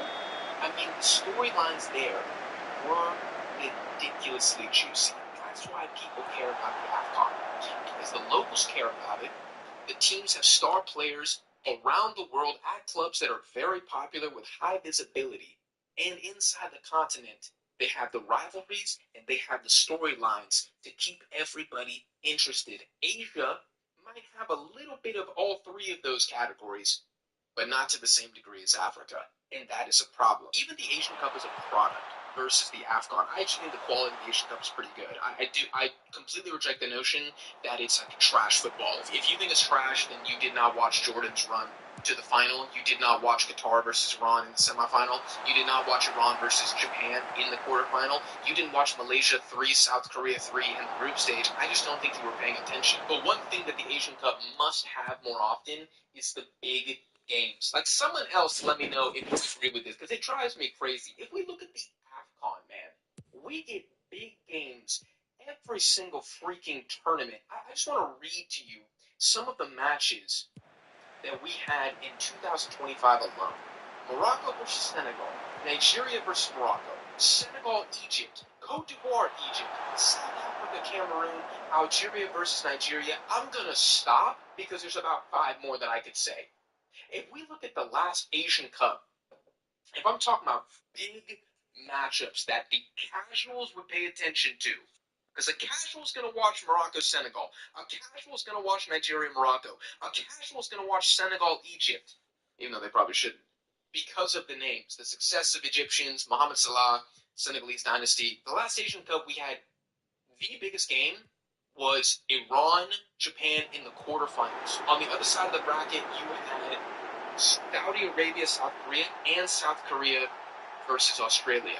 Do you see how that doesn't hold the same amount of weight as the African fixtures? They are objectively more exciting. And that's not the Asian Cup's fault. It's the fault of the big teams for not making it far enough in the tournament to face each other consistently. It's up to them. It's up to Japan to beat Iran and then to face Qatar and then to play South Korea in the final. But guess what? They're losing. So I'm not blaming the Asian Cup for that, but I'm just saying a casual is going to see, oh, Jordan 2, South Korea 0? All right, I'm out. Final is Jordan Qatar? I don't want to watch that. I want to watch that. You might want to watch that if you love Asian football. Casuals don't want to watch that. They're not interested because they don't know who Akram Afif is, because they don't know who Musa Altamari is, because they don't know who Ali Olwan is, Yazan Al-Nama. So that is yet another problem that I think needs to be addressed for the Asian Cup to reach its potential. I think it needs to get more hyped locally. I think there needs to be the continued exportation and development of Asian talent abroad to Europe. I think we need to keep talking about the storylines. I feel like I'm doing my part there to cover the tournament. I already made a 2027 Asian Cup preview, and we're a year away from the tournament with a World Cup in between, and I'm still talking about the Asian Cup. Like, I'm trying to educate the masses because there's a lot of really, really cool things here. But there are other steps that need to be taken if the Asian Cup is going to reach the level of the AFCON. And I truly believe that it can. And in some ways, I think it's already as successful as the AFCON. One of my favorite things about the AFCON is like finding random footballers who I didn't know about, like Mbakazi, beast of a center back for South Africa, playing in the South African League. So how would I ever know that he exists? But you watch the AFCON and you discover these players and you're like, wow, like I'm kind of a fan of this guy. I want to watch him. And then you watch him more and you start to like the national team, and it's a beautiful process. That already happens in the Asian Cup. Like, do not tell me that the Asian Cup is not showcasing Asian talent. It clearly is, because a team like Qatar can win back-to-back without a single European-based player. So, of course, their talent, namely Akram Afif, Almos Ali, Al Khaidos, they've been a lot of big players for Qatar. Their talent has been showcased. Jordan's talent has been showcased. Iraq defeated Japan in the group stage. Many people discovered who Ayman Hussein was on that day. So it is a showcase. It is a successful tournament. I love the Asian Cup. It's a net positive. But I just want to see it make the next step. Part of that, a tiny, tiny part, I feel like I can control, with the coverage. But the rest of it, it's up to the countries themselves to prioritize it, to produce better players, to market the tournament better, and to grow the game inside these countries, to make football more popular in China, to make it even more popular in Japan than it is now. Same with Australia. That's what needs to happen in order for this tournament to really match the AFCON for the worldwide audience. I just wanted to make a quick video about this today. You guys let me know what you think down below in the comments. If there's anything I forgot to mention, let me know. Smash the like button if you enjoyed. I appreciate you guys for listening to me ramble here, and I'll see y'all in the next one. Alright, let's get serious for a second. No more jokes. Get the contract out, put it on the table, let him sign it, let him write whatever numbers he wants. Let's not all sit here and act like Michael Carrick isn't the only two-time Manchester United manager with an undefeated record over both stints. What do you mean it's only been 2 games? What do you mean he's only a caretaker? Security, please escort this man to the dungeons. For the second week in a row, United have picked up 3 points, and these aren't irregular 3 points. These are points against the best teams in the league. Thoroughly deserved points, too. Against City, it was a case of simply outplaying them at every turn. Against Arsenal, it was a case of extreme patience and a wonderful payoff. This team can ball. Who would have thought? I mean, I guess it's not that surprising. When Man United rock up to the Emirates in black, there is a high probability of the stadium becoming a dance floor. United is just such a funny team. How quickly they went from having a horde of left wingers in their hands, Marcus Rashford, Jadon Sancho, Garnacho, to now starting Patrick Dorgu wide left. I guess the joke's on all of us because the man can score now. He's basically prime Gareth Bale. As for Arsenal, a familiar feeling is starting to bubble to the surface. This is supposed to be their year. I still think that it will be, but the gap is closing fast. Hello everyone, hope you're doing well. Welcome back, I'm Tinashe. I have had a fantastic weekend. First, it was Jujutsu Kaisen dropping an absolute heater of an episode. Good God, that Maki vs. Naoya fight, I've watched it like 4 times, but this is a football channel. Which is why I'd like to remind everyone that Ruben Amorim would rather play Manuel Ugarte than Kobe Mainoo and put Bruno Fernandes as a defensive midfielder. Now, I know there's been a lot of stuff we've seen in the media, but I wouldn't be surprised if United were actually very close to losing both of these players because they didn't fit in his system, which is just... Now, I've already mentioned it, and we all already know. It's only been 2 games, so we can't really draw that many conclusions right now, but I really do wonder how history is going to look back on the Ruben Amorim tenure, knowing what we know now and what's happened since. It's still fresh right now when we've seen the team just go out and produce something incredible. The new manager bounce is real and all of that, but need I remind you of the new manager bounces when, say, Oli or Mourinho took over? When Ole Gunnar Solskjaer took over, for example, United went undefeated for I think it was 12 games in a row in the Premier League. Of course, the circumstances are entirely different, and there's a lot of different moving parts over here, but I just do wonder, will it be like a Mourinho situation where he was vilified when it happened and then kind of proven right as years went by, or is it going to be an Erik ten Hag situation where there was promise shown, but ultimately it just was not good enough by a long shot. And no amount of revisionism will ever change that story. What nobody can take away from Amorim is that he is the man that guided United to 15th, and he never even had the new manager bounce. Something I'm still upset about to this day.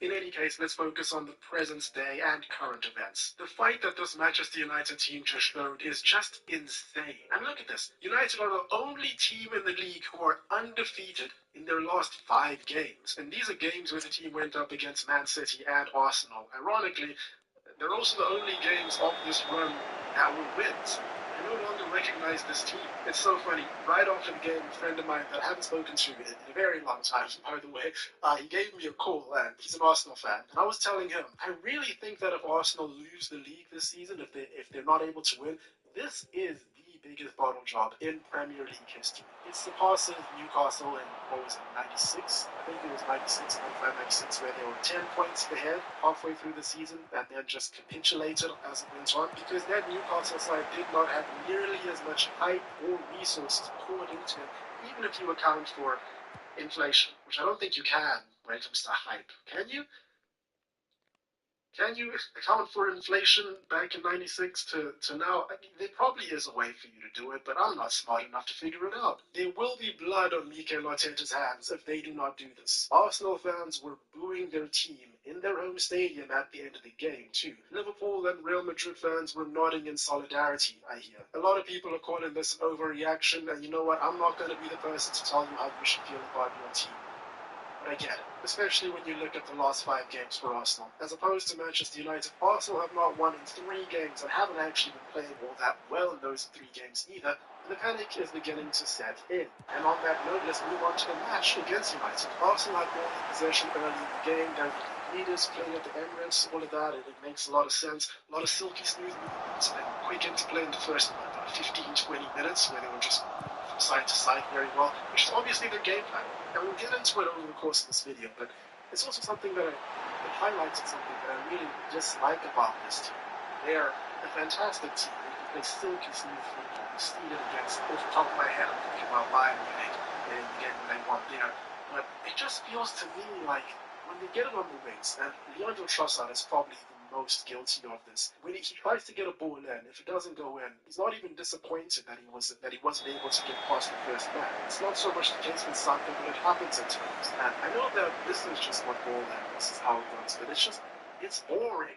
It's really boring, and I dislike that about Arsenal. They play for corners. It works for them, but I don't like it. The right side was clearly targeted with Saka getting the better of Patrick Dorgu quite a bit, but that's where the first goal came from. A mistake from Patrick Dorgu to not clear the ball. Saka pounces on it, gets it in the box, and Julian Timber makes it 1-0. And that goal was coming. Arsenal were dominating proceedings. But this is where we come back to that fighting spirit from United. They were clearly gifted that equalizing goal from Martin Zubimendi, but I still think that the team did really well to not lose their head. They came there with a very clear game plan of playing on the counter, pouncing on mistakes, and seeing what sticks. They pounced on the first mistake that Arsenal made, and Bryan Mbeumo made it 1-1. It's also clear that United were very intentional about going along and trying to fight for those second balls. Now, this is obviously not a Michael Carrick thing. We've seen United play this way several times this season alone, for sure. I'm thinking to the Liverpool game, where that was definitely the case. But when they were able to get themselves on the board in those leaky periods, the footwork was just phenomenal. Arsenal just weren't good. I mean, they weren't even average. They made a lot of mistakes. United made them pay for them.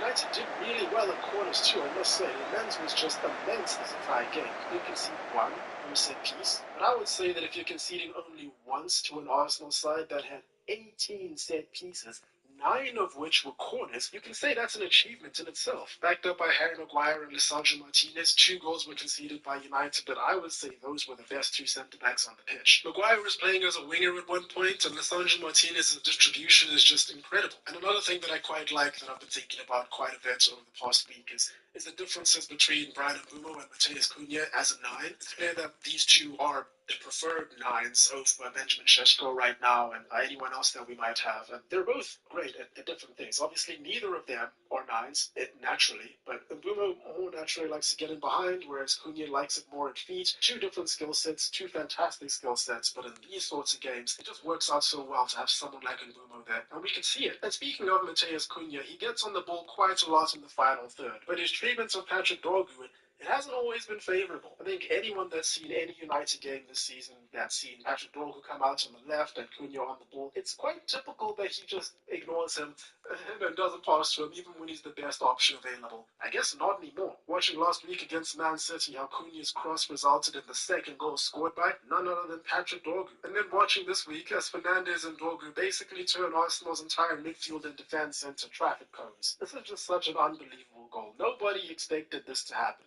It's reminiscent of the kinds of goals that Arsenal would score against teams in the Wenger era. Scored against Arsenal, ironically. And this is why I say that the panic was really beginning to set in for not just Arsenal fans, but clearly Mikel Arteta. The man just went ahead and brought on 4 players. And another thing to discuss is the penalty shot that happened when Harry Maguire handled the ball in the area. Again, this is another thing that I spoke to my friend about on the phone right after the game. I have never thought that these sorts of situations should result in penalties. If you play football at any level before, at school level, you can't really control these sorts of situations when you're falling down like that. He's trying to cushion his fall. You can't really have his hands right next to his body because that's an unnatural position to be in, if I'm honest with you. But we have seen these sorts of things given quite a lot this season, previous seasons. So I understand why Arsenal fans feel that, pretty hard done by over here. Happy as a United fan that it didn't happen, but, it could have gone either way. You never really know with the referee situation these days anyway. In fact, we just saw Pep Guardiola just yesterday against Wolves, the Man City against Wolves game, bullying the referee in the press conference afterwards, saying that he doesn't understand why this ref decided to stick with his decision on field instead of calling for a penalty after going to check the VAR. You never know what you're going to get these days, and I wouldn't be surprised if this guy never makes this kind of call ever again. And then we get to the goal that made it 2-2. Of course, it was a corner. And man, this is the thing I was talking about earlier on. Arsenal are good at set pieces. I say this every single time I make an Arsenal video. They're doing it. Everyone else can do it. They're not cheating. They're just pushing you enough for it to be on the cusp of being a foul and not a foul, and then crowding the goalkeeper, and then getting goals that way. But just through pure physicality, it's not a low. But it's annoying that this is just their crowd. It's annoying that this is how an exciting game like that would have been decided. I'm talking about this from the perspective of just a football fan, not a Manchester United fan. And that's something that you may not believe, but here's a test. Anyone in the comments who isn't an Arsenal fan, am I wrong or am I right? If I'm wrong, I'll retract this in the next video, I promise. But in the end, despite Arteta's efforts with his multi-subs, it was Carrick's subs that made the difference. When he wasn't taking shots to the face, Sesko was inspired. It was his aerial duel that resulted in the opportunity that led to Mateus Cunha's goal.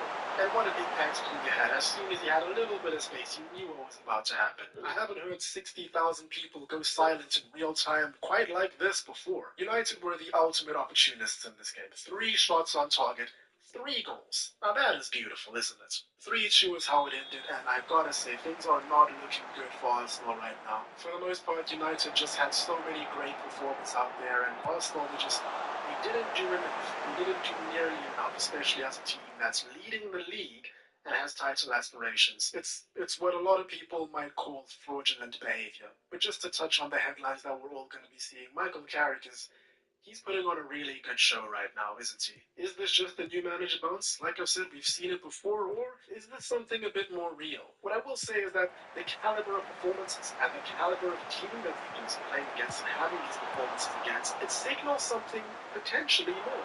But I'm not going to get myself excited again. I've been hurt before. But for the time being, just enjoy. And there we have it. Let me know what you guys thought about the game, about the video, all that good stuff. That's all for me today. Hope you guys enjoyed. Hope you're having a great day. Cheers, and I'll catch you in the next one.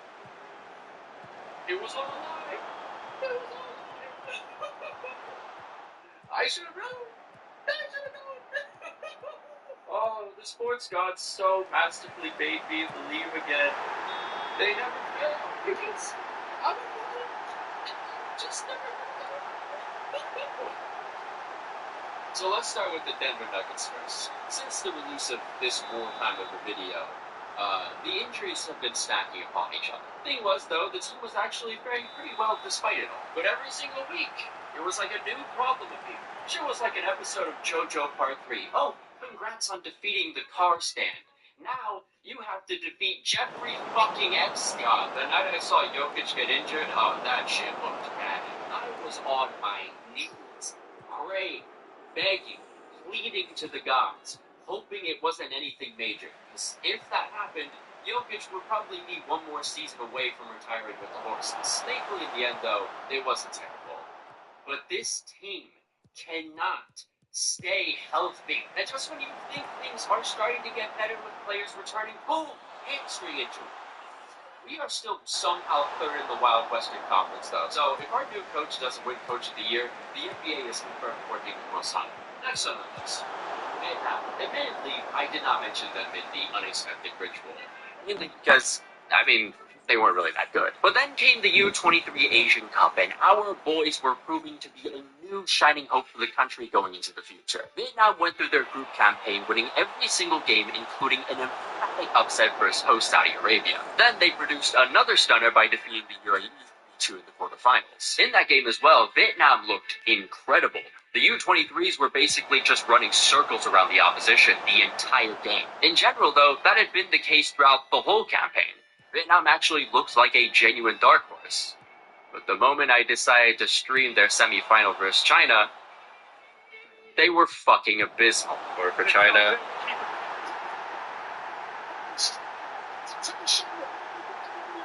So China are looking just way, way better.